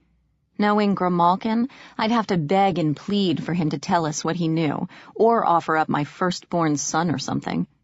Frustrated, I stomped back down the stairs, Ash and Puck trailing behind. Outside, the city glittered with lights, both natural and artificial, but except for the gremlins chattering and buzzing in the shadows, the streets themselves were empty. I wondered how much time we had lost coming here.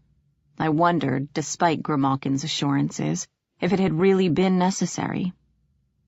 "Where to now?" Ash mused, looking at me. "Do we have a destination?"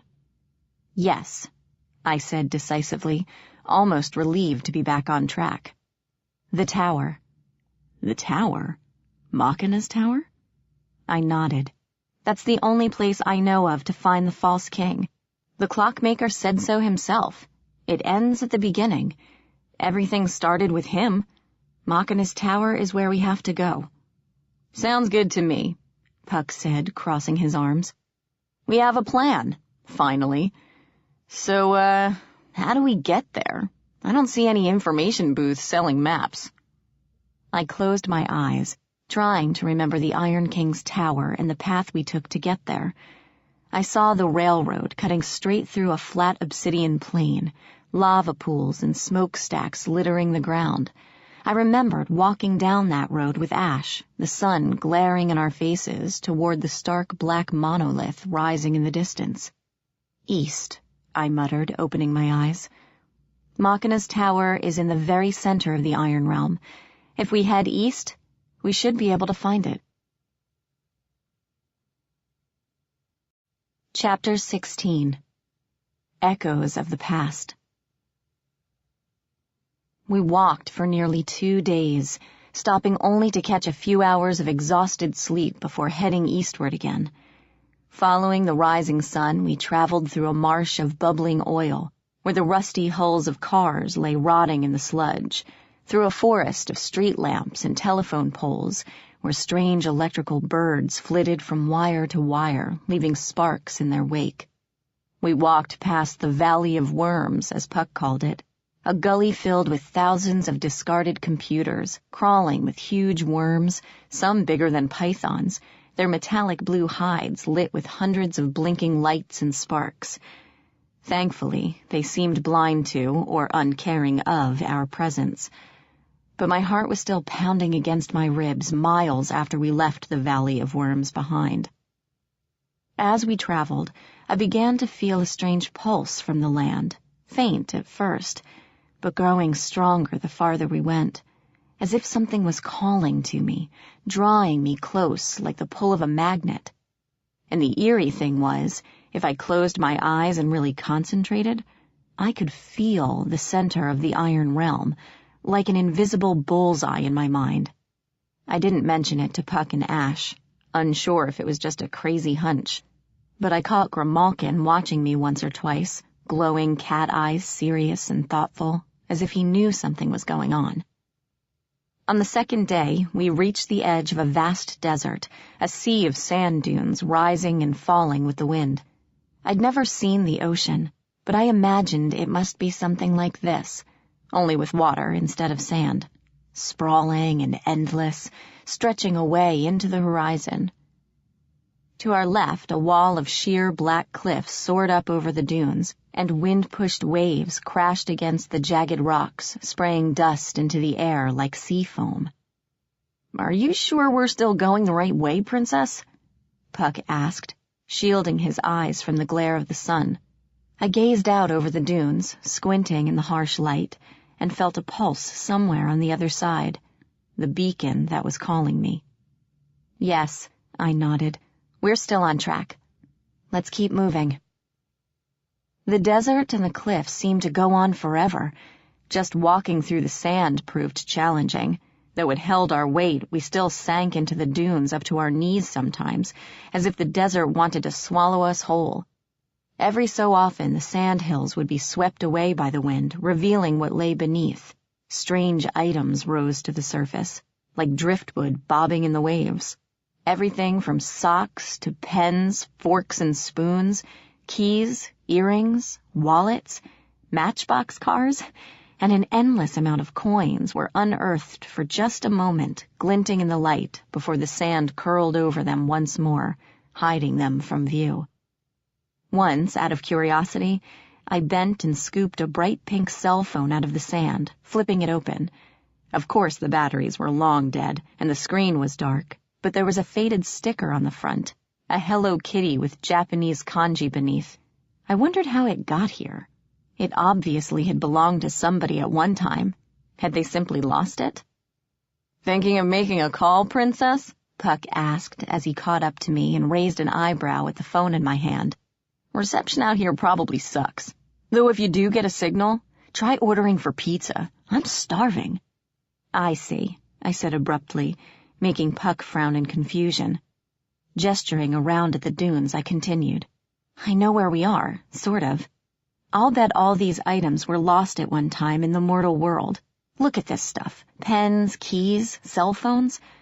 This is where it all comes, where the lost things finally end up."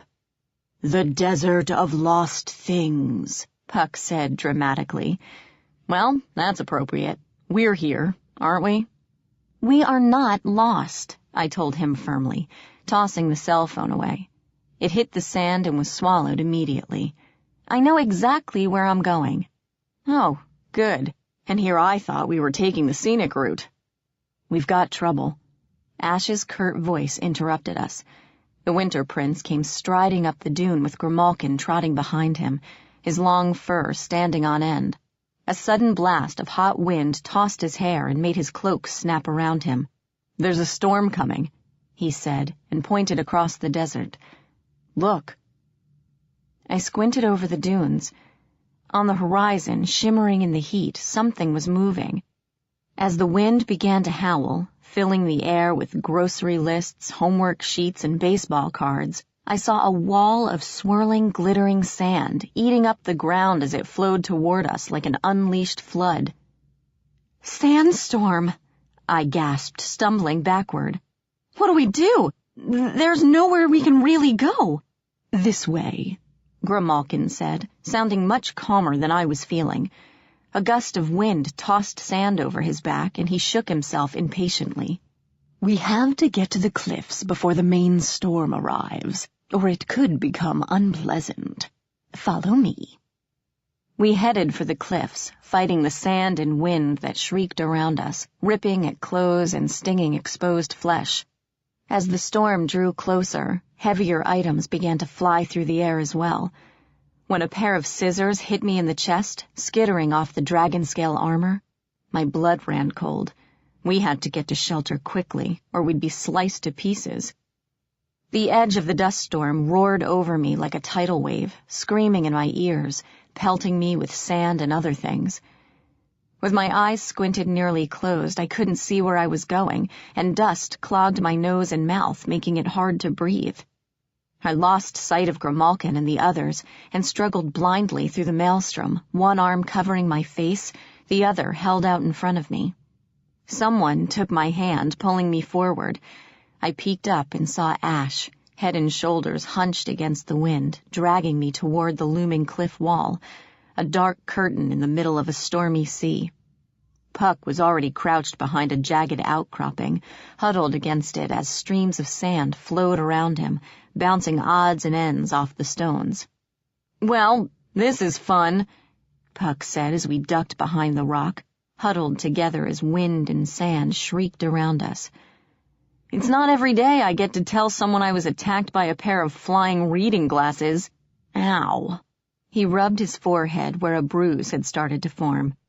"Where's Grimalkin?" I yelled, peering into the raging wind. A plastic doll head struck the rock inches from my face and went bouncing into the storm, and I cringed back. "I am here." Grimalkin materialized behind the rock, shaking sand from his coat in a dusty cloud.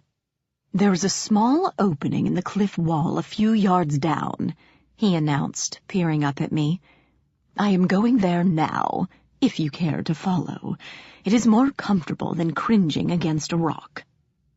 Hugging the wall, arms raised to shield our eyes from sand and flying objects, we trailed Grimalkin along the cliff until we reached a narrow crack, a corridor that snaked away into the rock. The opening was tight and narrow, and there wasn't much room to do more than stand, but it was better than being out in the storm. I squeezed into the corridor, sighing in relief.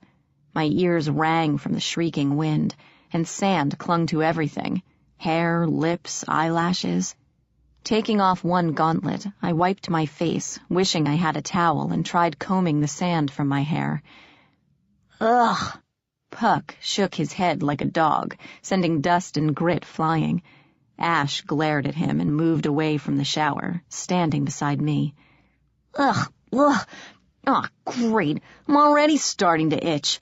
I'm gonna have sand in every crack for months now." Grinning at Puck's statement, I reached up and ruffled Ash's hair, sending a rain of dust to the ground. He winced and gave me a rueful look. "I wonder how long the storm will last," I mused out loud, watching sand hurl past the opening. Catching sight of Grimalkin grooming rigorously on a nearby rock, I called out to him. "Grim, any ideas?" The cat didn't even slow down. "Why do you ask me, human?" he asked, licking himself as though his fur was on fire and not just covered in sand. "I have never been here." He shook his head, then moved on to his paws and whiskers. "We could be here for minutes or days. I am no expert of the sand and wind cycles in the desert of lost things." His voice was thick with sarcasm, and I rolled my eyes. "Although," he continued, furiously scrubbing his face, "it might interest you to know there's a tunnel around the corner to the right, half hidden behind a bush. Perhaps you should see to it that it is empty and not filled with iron spiders or something equally unpleasant." We drew our weapons. Talk about a rock in a hard place. The last thing we wanted was to be trapped in a narrow corridor with an enemy bearing down on us and the storm at our backs. With Ash in front of me and Puck bringing up the rear, we edged forward until we found the tunnel Grim was talking about, a gaping slash in the rock wall, dark and uninviting, like the open mouth of a beast. Cautiously, Ash poked his sword through the opening, and when nothing immediately leaped out, I eased forward to peer inside. At first, as my eyes adjusted to the darkness, it looked like an ordinary stone tunnel, maybe to a cave system or something similar.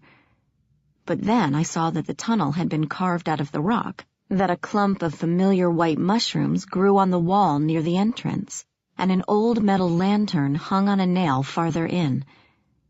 This wasn't a random cave. Someone had been using these tunnels, and recently. And suddenly, I knew where we were. "Princess, wait!" Puck warned as I stepped in farther. "What are you doing?" "I know what this is," I muttered, taking the lantern off the nail. It still had oil, and I coaxed a tiny flame to life, lifting it up. The light glinted off a toy fire engine lying next to a rock, and I had to smile.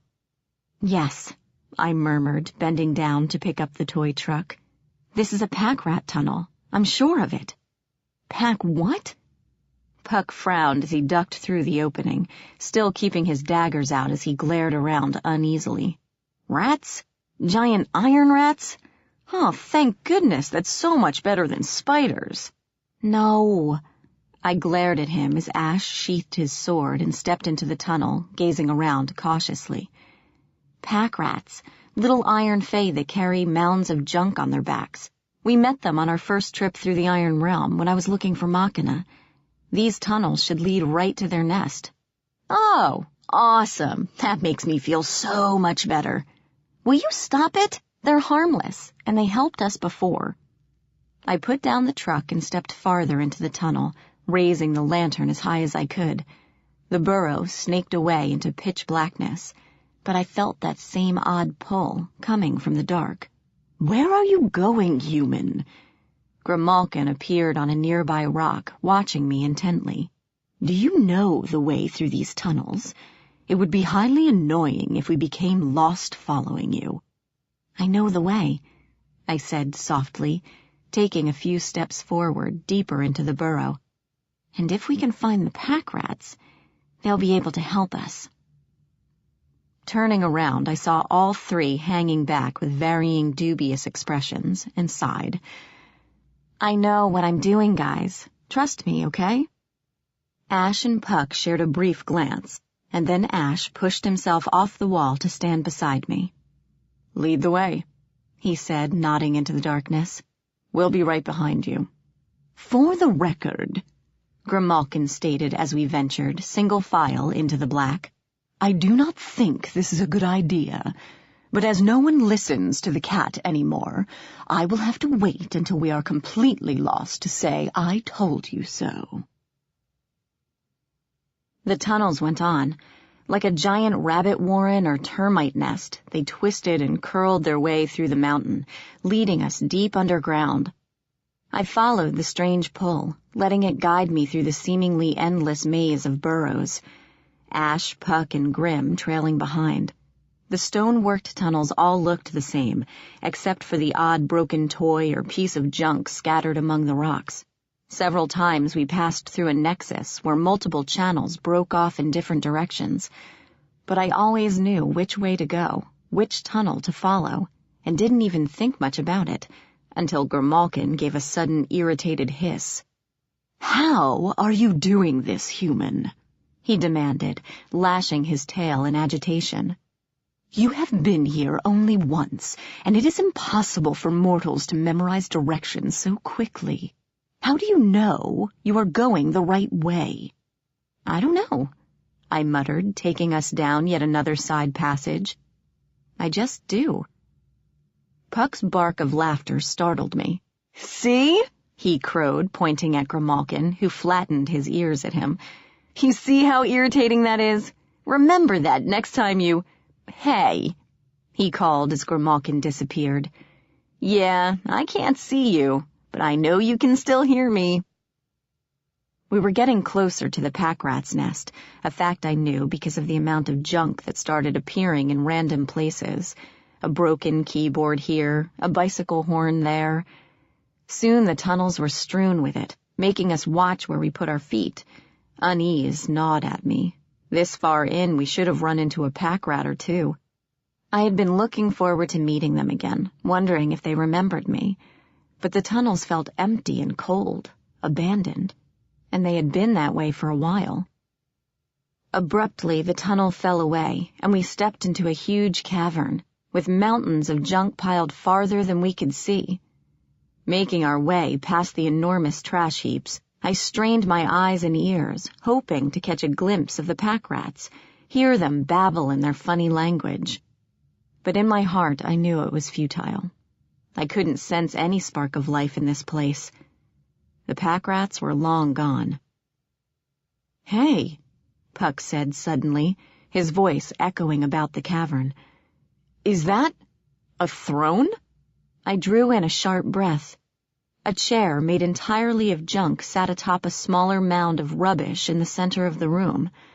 On a whim, I walked over to the mound and crouched at the foot of the throne and began sifting through the debris. Princess?" Puck asked. "What are you doing?" "Aha!" Straightening, I raised my hand in triumph, brandishing my old iPod. Ash and Puck both gave me confused looks as I tossed the broken device on the mound again. "I just wanted to see if it was still here. We can go now." "I take it you've been here before?" Ash said quietly, nodding to the chair. "And that throne wasn't empty the first time, was it? Who sat there?" "His name was Farum," I replied, remembering the old man with silver hair that nearly touched the floor.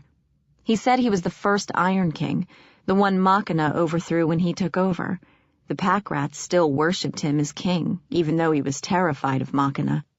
I felt a faint prick of sadness staring at the empty seat. I guess he finally died, and the pack rats left when he was gone. I wish I knew where they went. "There is no time to wonder about that now," Grimalkin said, appearing on the throne cushion, looking disturbingly natural, gazing down at us. "This room still stinks of powerful iron magic. It is corroding your amulets faster than normal. We must press on, or they will stop working right here." Alarmed, I looked at Ash's crystal and saw he was right. The amulet was nearly black. "Hurry," I said, jogging from the throne room with the boys at my heels back into the endless labyrinth of stone. "I think we're halfway there." A few hours passed, or at least I thought they did. It was so hard to tell time underground, and the fuel in the lantern burned low. We stopped to rest a couple of times, but I found it difficult to stay in one place, becoming restless and antsy until we started moving again. Puck joked that something must be summoning me again, and I didn't know if he was wrong. Certainly something was drawing me, growing stronger and stronger the closer we got, making it impossible to rest or think until we reached our destination. And when the tunnels finally ended, dropping away into a monstrous precipice spanned by a narrow stone bridge, I knew I was almost there. "Machina's fortress," I said softly, gazing across the chasm, "is on the other side of the bridge. This is the way I took to reach it. We're almost directly underneath the tower." Puck whistled, the sound bouncing off the walls. "And you think the false king will be here, Princess?" "He has to be," I said, hoping my convictions were right. "It ends at the beginning. Machina is the one who started it all." I hoped.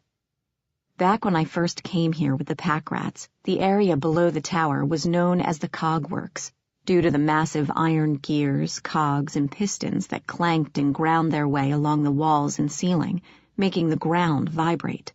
The noise had been deafening, as some of the larger gears had been 3 times my size. Now everything was silent. The giant gears cracked and broken and strewn about, as if the entire cogworks had collapsed on itself. Some lay smashed under huge boulders, evidence that the ceiling had fallen in as well. When Machina died, his tower had crumbled, destroying everything beneath it. I wondered what it looked like on the surface, how much of the Iron King's influence had survived. Not much, I was afraid.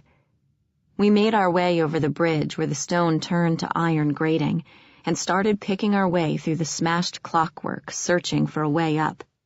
As I made my way through the rubble, I noticed strange gnarled roots that hadn't been here before, coiled around the gears and dangling from the ceilings. I could feel them pulsing with life. Over here," Ash said, waving us over. A bent iron staircase spiraled up from the rubble, ascending toward a metal grate in the ceiling. I felt a surge of excitement and apprehension. Whatever had been calling me was somewhere overhead.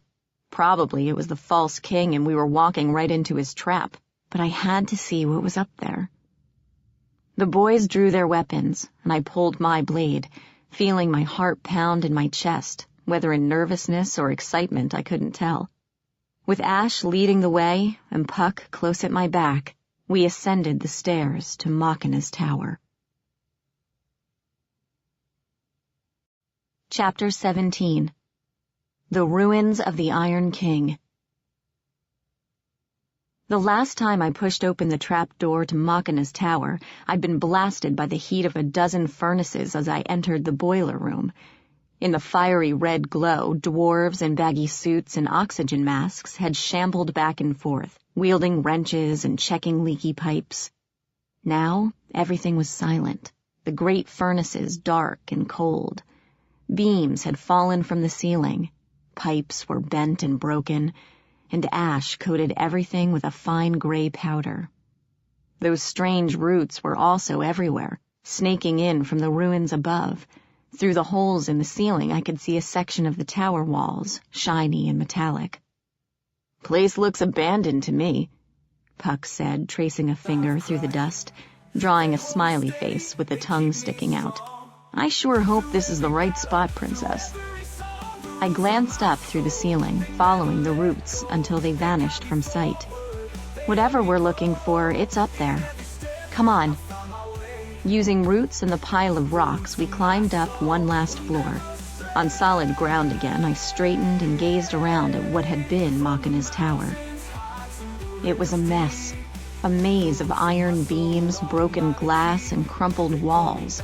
Gears lay scattered about, rusting and broken. Wires and cables dangled overhead, and shattered pipes dripped water and oil onto the floor. Numerous suits of armor, bearing the symbol of a barbed wire crown on the breastplate, were scattered throughout the ruins like toy soldiers. I shivered, imagining rotting skeletons within those metal suits. But Ash kicked a helmet open and found it empty. It seemed Machina's Iron Knights followed the same rule as the rest of Faerie. When they died, they simply ceased to exist. Everything was still, as if the very ruins were holding their breath. "Looks like nobody's home," Puck said, turning in a slow circle. "Hello? Anybody here?" "Be quiet, good fellow," Ash growled, peering into the shadows with narrowed eyes. "We're not alone." "Yeah? How do you figure that, Prince? I don't see anyone." "The Ketchi has disappeared." "Crap." "Meghan Chase, this way."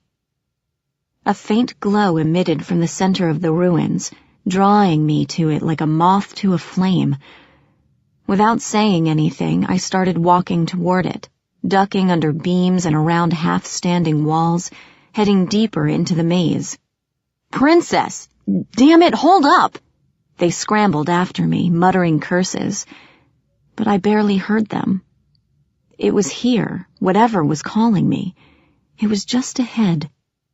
And then, the walls, ruins, and rubble fell away, revealing an enormous tree in the center of the tower.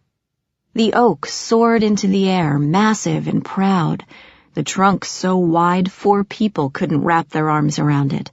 Its huge branches spread over the tower like a roof, blocking out the open sky. The whole tree glimmered like the edge of a blade, metallic and shiny, leaves flashing in the dim light like tinsel.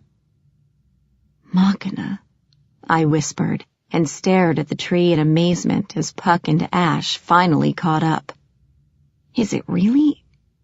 Could it be?" Easing forward, I walked to the roots of the oak, gazing up at the trunk. Several feet overhead, a stick jutted out of the metal, straight, thin, and, unlike the rest of the tree, made of wood. "There's the arrow! Oh, wow! This really is him!" "Wait, Machina was a tree?" Puck scratched the back of his neck. I'm a little lost here, Princess. He turned into a tree when I stabbed him with the witchwood arrow. I was close to the former Iron King now, so close I could see my distorted reflection in the trunk. I never imagined it would survive the tower's collapse. On impulse, I reached out and touched it, pressing my palm to the shiny surface. This is no longer the Iron King, Meghan Chase. I wasn't really surprised to hear his voice in my head again, though I could feel the power thrumming below my hand. Though the tree was infused with iron all the way to its heart, it wasn't dying. In fact, it was flourishing. This oak is only the physical remains of his power, and yours. As I told you before, I am with you now. Meghan, Ash said, his tone full of warning. I stepped back from the tree, breaking the connection, and turned to find we were surrounded. Iron Fey stared back at us from every corner of the ruins, their eyes glowing in the shadows. From what I could tell, most of them had weapons, mostly iron swords and crossbows, but a few had guns pointed at us as well. Meghan Chase, said a familiar voice, and Glitch stepped out from behind the crowd, the spines on his head crackling with electricity as he shook his head at me. What the hell are you doing here? I stared at Glitch, confusion and disappointment spreading through my chest. Glitch? I said, and the rebel leader arched an eyebrow. Why are you here? I thought this was where the false king lived. Glitch snorted. Are you kidding? The false king wouldn't come within 100 yards of this place. This is Machina's domain still, and everyone knows it. He crossed his arms, glaring at me with shimmering violet eyes. But I believe I asked you first, Princess. Why are you here? Don't tell me you came looking for the false king. Yes, I said. I came here to kill him. Glitch choked, and his spines crackled as the lightning threads flared wildly. Excuse me? He burst out. Let me get this straight. You're the one the false king needs to become unstoppable, and instead of hiding in the mortal world like a sane person, or better yet, letting us guard you and keep you safe, you want to go assault the false king's forces and take him out yourself. He shook his head with a snapping sound. You're even crazier than I thought.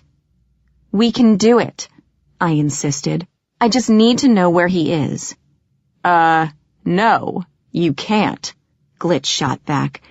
There's no way I'm telling you his location so you can march happily off to get yourself killed. This is what we're going to do. You and your boyfriends will stay here, safely out of the false king's reach, while he attacks the Nevernever and depletes his forces a bit. Then we can think about planning a counterstrike, but he's too powerful to take on right now. We can't wait, I insisted. I can't let him attack the Nevernever and destroy any more of it. We have to act now. Sorry, Your Highness, but I don't think you're in any position to be giving orders, Glitch said firmly. This is my base, and these are my forces, and I'm afraid I can't let you leave. Like I said before, it would be like handing the victory to the false king, and I tend to be a sore loser. You and the 2 old bloods will stay right here. Think you can keep us here by force? Ash mused in his soft, dangerous voice, scanning the army spread around us. I can promise you'll lose a lot of rebels that way, and you need everyone you can get. Don't take me so lightly, Prince, Glitch replied, and his own voice had gone quietly lethal. There's a reason I was Machina's first lieutenant, and you're in my house now. Really? Puck pulled his daggers before I could stop him. Well, I'm placing my bet on the visiting team. Around us, the rebels tensed, raised their weapons, and Puck shot Ash a savage grin. Odds are stacked just the way I like 'em. You ready, Ice Boy? Stop right there! My voice echoed around the room, startling everyone, myself included. This will not, under any circumstances, turn into a fight. We're on the same freaking side, damn it. Put your weapons away, now. Puck blinked at me, astonished. But Ash straightened and calmly slid his sword back in its sheath, diffusing the tension. A collective sigh seemed to go through the chamber as the rebels relaxed and lowered their weapons as well. I sighed and turned to Glitch again, who was watching me with an unreadable expression on his face. "Look," I said, stepping forward. "I know you don't think I should go anywhere near the False King, but you don't have to worry. I was the one who defeated Meghan, remember? I snuck into this very tower, faced the last Iron King, and stuck an arrow through his heart. That's why I'm here. Oberon and Mab sent me to deal with the False King. They think I'm the only one who has a chance. I don't want to fight you, but one way or another, I have to face him. You can either help me, or get out of my way." Glitch sighed and scrubbed a hand through his hair, making the lightning sizzle. "You have no idea what you're doing," he snapped, shaking neon threads from his fingers. "You think you're ready to take on the False King? All right, then." He stepped away from the tree, beckoning us with a hand. "Come with me. Not you two," he barked, pointing to Ash and Puck. "They can stay here. We're going for a little ride." "I don't think so," Ash said calmly, dropping his hand to his sword hilt. I shot him a warning look. Glitch snorted. "Come off it, Prince," he said in a weary voice. "You really think I would hurt her? I'm the one who doesn't want her running off on a suicide mission. Now that she's exactly where I wanted her to be in the first place, you think I'd jeopardize that? Your princess will be perfectly safe under my care. And trust me, she's going to want to see this." "I have no reason to trust anything you say," Ash stated flatly. The rebel leader threw up his hands. "Fine," he snapped. "You want an oath out of me, is that it? Here it is, then. I, Glitch, last lieutenant of King Meghan, promise to keep Meghan Chase safe from harm, and to bring her safely back to the paranoid care of her guardians. Is that good enough for you?" "What about Puck and Ash?" I added. "Nor will my forces do them any harm as well. Are we quite done here?"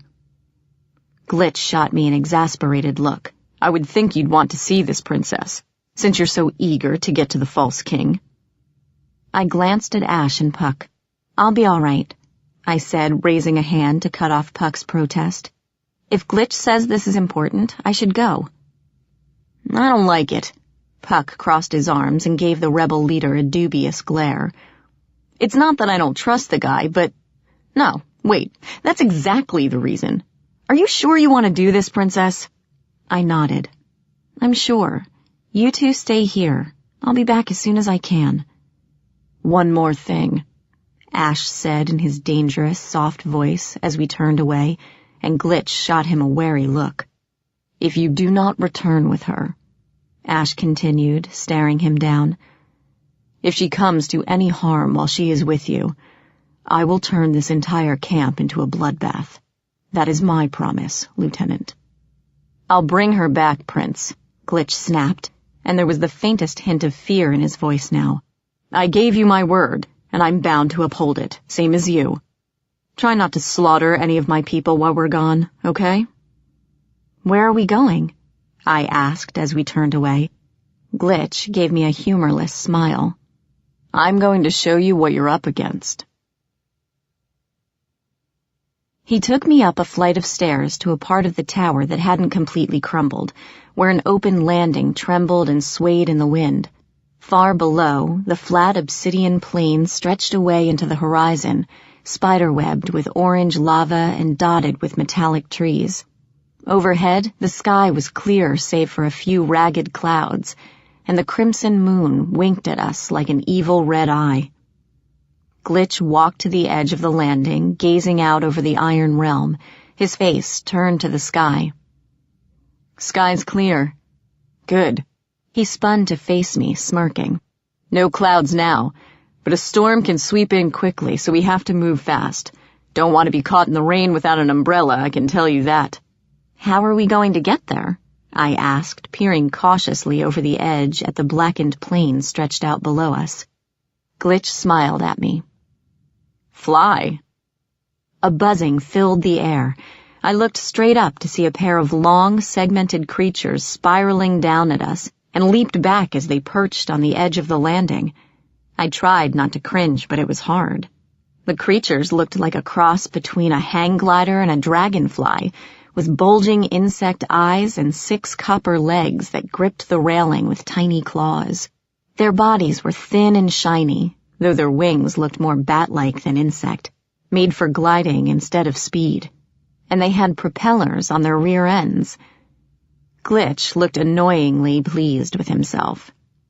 "These are gliders," he told me, enjoying my uneasiness. "Just walk to the edge of the platform and spread your arms, and they'll crawl into position. You steer them by pulling on their front legs and shifting your body weight. Easy enough, right?" I stared at him in disbelief, and he chuckled. "After you, Your Highness. Unless you're scared, of course." "Oh, of course not," I drawled sarcastically, taking a cue from Puck. "Big, giant insect thing holding me several 100 feet in the air? What's there to be nervous about?" Glitch leered and offered no comment. Taking a deep breath to calm my pounding heart, I walked to the edge and looked down. That was a mistake. Steeling myself for the inevitable, I spread my arms. A moment later, I felt creepy, jointed legs gripping my clothes as one of the insects crawled up my back, shockingly light for something that big. I clenched my teeth and tried not to flail as the legs curled under me, forming a kind of hammock. Overhead, the wings buzzed and fluttered, awaiting takeoff, but we didn't move. I looked down at the dizzying drop, and my stomach spun so violently I was afraid I'd throw up any second. You're going to have to fall forward, Princess," Glitch said helpfully. I would have turned to glare at him if I hadn't been terrified to move. "Yeah, I'm getting to that." Closing my eyes, I took deep, short breaths, preparing for the drop. I would never take up bungee jumping, that much was certain. "Okay," I whispered, trying to psych myself up. "On 3. Here we go. 1, 2, 3. Nothing happened. My mind said jump, but my body refused to fall. I teetered on the edge of the landing, the wind whipping my hair, and felt sick. "I don't know if I can do this," I said as my glider gave an irritated buzz. "Hey, don't judge me. How do I even know this is safe?" Ah! Something nudged me from behind, just enough to make me lose my balance. Shrieking like a banshee on a roller coaster, I fell forward. For a moment, I couldn't open my eyes, certain I was going to die. The wind whipped around me, howling in my ears as I seemed to plummet straight to my death. Then the glider curved upward, leveling out as it caught the wind currents. As my heart slowed and my death grip on the glider's legs eased a bit, I cautiously opened my eyes and looked around. The land stretched out before me, flat and infinite, fractured with glowing threads of lava vanishing into the horizon. From this height, the Iron Realm didn't look quite so ominous. The wind shrieked in my ears and whipped at my hair, but I wasn't afraid. Experimentally, I tugged on the glider's front leg, and it instantly swerved to the right. I pulled on the other leg, and it swooped to the left, sending a thrill coursing through me. I wanted to go faster, higher, to find a flock of something and race them into the sun. How had I been afraid of this? This was easy. This was awesome. The glider buzzed in excitement as if sensing my mood, and I would have sent it into a steep dive if a voice hadn't stopped me. "Exhilarating, isn't it, Princess?" Glitch had to shout to be heard as his glider swooped down next to mine. The lightning in his hair snapped wildly, trailing threads of energy behind him. "First time on a glider, and you'll never want to walk again." "You couldn't have let me jump on my own?" I yelled, glaring at him. He laughed. "I could have, but we would have been standing there till the sun came up." Glitch pulled on his glider's legs, and the insect swooped skyward, rolled, and came down on my other side. "So, Your Highness, you seem to be getting the hang of this, no pun intended." Want me to show you what these can really do? That is, if you're not afraid of a little challenge." My adrenaline was pumping, and the thrill of flying made my blood soar. I was annoyed at the Iron Fairy, and up for a challenge, little or not. "You're on." Glitch grinned, and his eyes sparkled. "Follow me, then, and try to keep up." His insect shot skyward, his whoop ringing out behind him. I yanked my glider's front legs back, and it followed instantly, shooting up like a bottle rocket. Glitch banked sharply to the right. I pulled the glider's right leg, and it performed the same maneuver, sweeping around in a lazy arc. We chased Glitch across the open sky, through a series of loops, arcs, curves, and dives, all at top speed. The ground rushed beneath me, the wind howled in my ears, and my blood raced faster than it ever had before. I pushed my glider into a steep vertical dive, pulling up at the last second. My adrenaline surged, and I whooped with sheer, unrestrained joy. Finally, we caught up to Glitch again, back to flying in a normal straight line. He shot me a grudging look as I joined him, still panting from the thrill of stunt gliding an insect. "You're a natural," he said, shaking his head. "The gliders don't perform that well for just anyone. You have to bond for it to really give you its all. Guess you made an impression." I was absurdly pleased at the compliment, and had the strange impulse to pat my glider on the head. "How much longer to where we're going?" I asked, noticing that the huge red moon above us was beginning to set. Glitch sighed, and his playful mood vanished. "We're almost there. In fact, you should start to see it now." We soared over a rise, the land dropping away into a shallow basin, and I saw the forces of the false king for the first time. They covered the ground in a glimmering carpet, a small city's worth of Iron Fey, marching forward in perfectly square sections. The army was massive, easily twice the size of the forces of summer and winter. Great iron beetles, like the ones we saw in the earlier attack, lumbered forward like tanks, overshadowing the ranks of smaller Fey. I counted at least 3 dozen of them, and remembered how hard it was to bring down just one of the massive bugs. But that wasn't the worst of it. Behind the army, creeping forward at an impossible rate, was a massive iron fortress. I blinked, rubbing my eyes, wondering if I was hallucinating. It was impossible. Something that size should not be able to move. But yet there it was, rolling after the army, a huge structure of iron and steel. It was lopsided and uneven, looking cobbled together from whatever was lying around, but somehow shaped into a monstrous moving citadel. "He's been gathering his forces for a while," Glitch said as I stared at the fortress, unable to take my eyes from it. "Those skirmishes at the edge of the Nevernever? Just a distraction, something to weaken the other side while he gathers his strength. At the rate he's going, he'll reach the edge of the Iron Kingdom in a little under a week. And when he plows through the Nevernever with that fortress and the full might of his army behind it, none of the old bloods will be able to stop him. First he'll take out the courts, and then he'll plant that castle in the middle of your precious Nevernever to finish it off. Faerie will be converted to iron in a matter of days." "So, Your Highness," Glitch said as we wheeled our gliders around, retreating from the army and the fortress of death that followed. My excitement had fled, replaced with sheer fright and a nagging despair.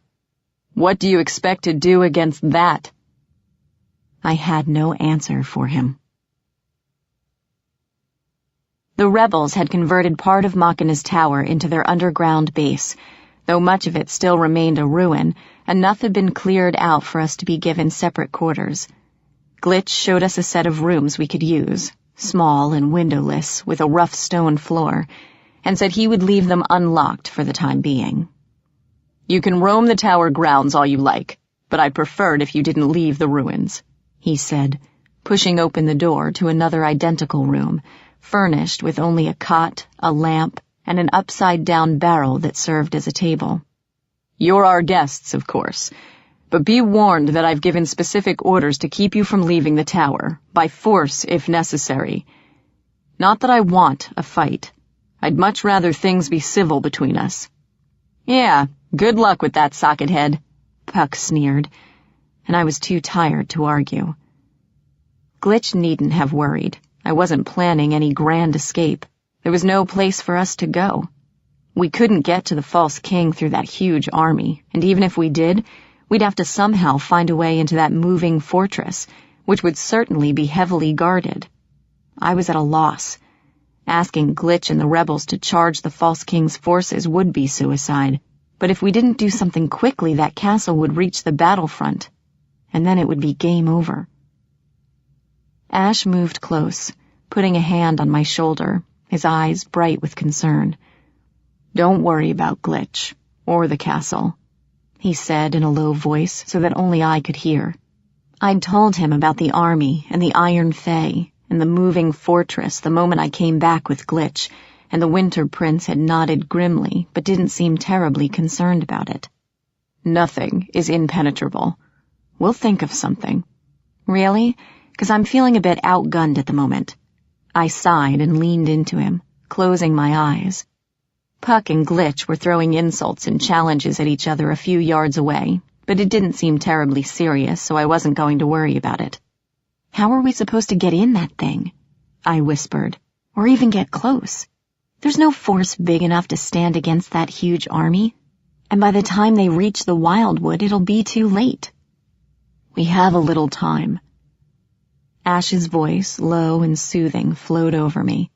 "And you haven't really slept since we left Leon and Cheese. Get some rest. I'll be right outside the door." "You're always—" The statement was interrupted by a huge yawn. "Telling me to rest," I finished, deliberately ignoring the irony.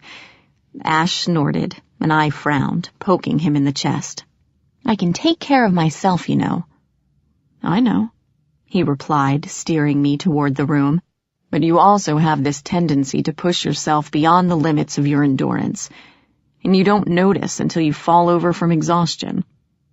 He escorted me over the threshold, smiling as I glowered at him. "As your knight, I'm entitled to point these things out. Part of the job description when you asked me." "Yeah, right," I muttered, crossing my arms. Ash smiled. "I don't lie, remember?" He stepped into the room, bent down, and brushed a feather-light kiss to my lips, making my insides melt. "I'll be close. Try to get some rest." He closed the door, leaving me with a growing ache that wouldn't go away. Chapter 18. Razor. Tired as I was, it was hard to sleep. I lay on the lumpy, uncomfortable cot and stared at the ceiling, my thoughts swirling too furiously to rest. I thought about the false king and his moving fortress, of the armies of summer and winter camped on the edge of the Iron Realm, oblivious to the danger. I tried formulating ways to stop the moving citadel and the huge army bearing down on the camps, but my plans looped in crazy, complicated circles, or were too suicidal to take seriously. But mostly I thought of Ash, who kept invading my thoughts every few seconds. I wanted him here with me, alone in this little room with the door locked. But at the same time, I didn't know if I was ready. Several times I thought about opening the door and dragging him back inside with me. But would that be too forward? Would he think it inappropriate, considering where we were? Or was he waiting for me to make the first move? He had said he would wait for me, right? I must have drifted off, because the next thing I knew, something landed on my stomach and I bolted upright with a yelp, throwing it off. "Ouch!" exclaimed a raspy voice, and a gremlin leaped from the floor to the edge of the cot, regarding me with electric green eyes. "Found you!" it exclaimed, and I yelled. Ash burst into the room a millisecond later, sword already drawn, ready to attack whatever had ambushed me. Seeing the gremlin, he tensed, and I threw my hand up, stopping him before he could lunge. "Ash, wait!" He paused, scowling, and I turned to the gremlin, which was now in a defensive crouch, hissing and baring its teeth at Ash. Did you just talk? I stammered. You spoke, right? I didn't just imagine it. Yes, it exclaimed, bouncing up and down, its ears flapping like sails. Yes, you hear me. Razor found you, found girl and funny dark elf. Razor? I repeated, as Ash stared at us in complete bewilderment. Is that your name? You can understand it? Ash said, frowning at the gremlin, who snarled and scuttled up the wall, hanging there like an enormous spider. The creature is actually talking to you? I nodded and looked back at the gremlin, which was now gnawing on one of its huge ears and still glaring at Ash. When did you guys learn to talk? The gremlin blinked at me. We talked, it stated, cocking its head as if confused. Always talked. No one hears us, though, except the master. I winced. Even though I had suspected for a while now, to have a gremlin actually confirm it was disturbing. They listened to me because they thought I was their new master. I was at a loss. Not long ago, I thought the gremlins mindless and animalistic, cunning but lacking any sort of language or society. To hear one speak was more than a little surprising. I looked down at Razor, beaming up at me, hanging on my every word. I certainly had no idea what to do with a gremlin. How did you get in here? I asked instead. Followed. The spindly creature grinned, flashing his neon blue, razor-sharp teeth. Its voice buzzed like a bad radio station. Brothers say they see you at Old City. Razor followed you here, found you. What does it want? Ash muttered, frowning as the gremlin cackled and scurried to the ceiling, hanging upside down as it swayed from side to side. I don't know. I looked up at the gremlin. Razor, why did you follow me? What do you want? Food, the gremlin crowed. Razor smells food. Hungry. Hissing, he scuttled across the ceiling, zipped out the open door, and vanished into the ruins. Ash sighed and sheathed his blade. Are you all right? He asked. It didn't hurt you, did it? I shook my head. I can understand them, I said, wondering what to do with this new revelation. Standing, I walked to the door, peering out at the ruins. Lights flickered erratically, and a faint hum filled the air, the buzz of machines and electricity. They think I'm their master now, Ash, I said, leaning against the doorframe. Like Machina was. I guess because I have his power, they think they should follow me. Interesting. Ash's thoughtful voice made me glance back. I was half expecting him to be worried or disgusted with the whole talking to gremlins thing, but the look in his eyes was one of intrigue, not contempt. I wonder what you could do, he mused, with all the gremlins under your command. A sudden commotion somewhere in the ruins drew my attention. Gremlin! Someone shouted, accompanied by much cursing. We have a gremlin! Get away from those wires, you little hell! The lights sputtered and went out, plunging the ruins into darkness. Glitch! It just ate through the electrical cables! Get the backup generator going. Glitch's voice cut through the commotion. Diode, see if you can reconnect the lights, and someone catch that gremlin. Puck appeared, fading out of the shadows, yawning and scrubbing his hair. Sounds like they've got a little pest problem. He grinned as the lights flickered and struggled to come back on. Ash glared at him. Where have you been, good fellow? Me? Oh, I've been scouting the compound, chatting to the natives, exploring possible escape routes, useful stuff. Puck scratched his nose and leered at Ash. What have you been doing all night, Ice Boy? Wouldn't you like to know? I sighed loudly before they could start insulting each other. Has anyone seen Grimalkin yet? Nope. You know our furry friend. Puck shrugged and leaned against the wall. He'll show up when we least expect him, being all cool and mysterious. I wouldn't worry about the furball.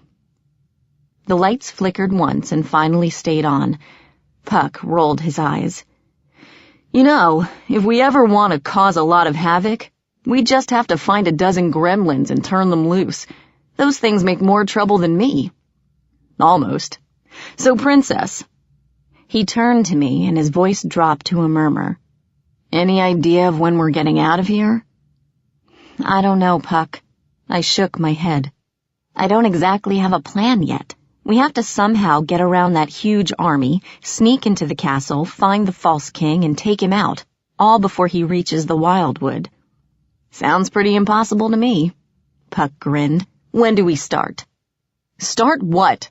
And Glitch came around the corner, eyes narrowed suspiciously.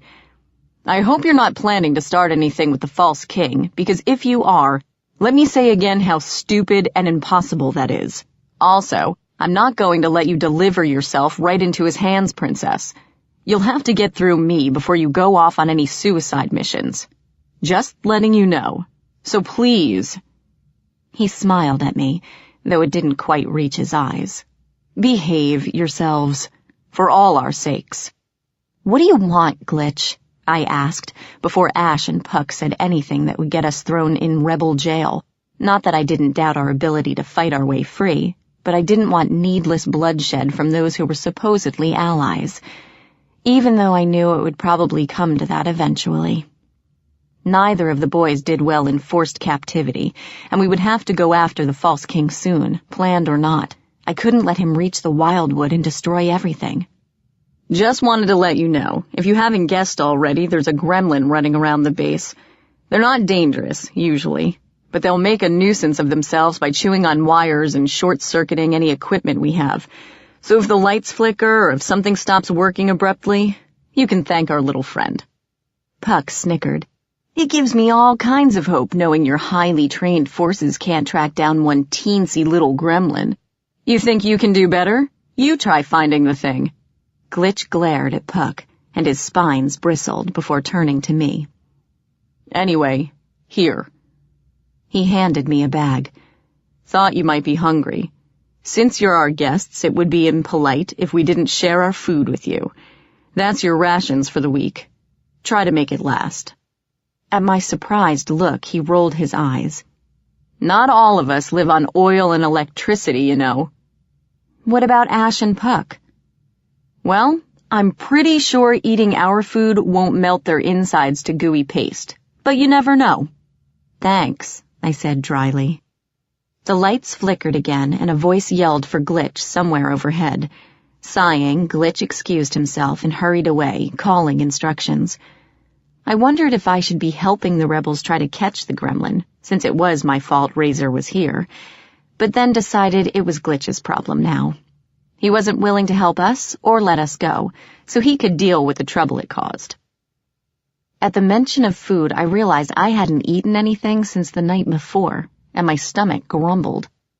Opening the bag, I found several cans of processed meat, beans, fruit cocktail, a tube of squeezy cheese with crackers, and a 6-pack of diet soda.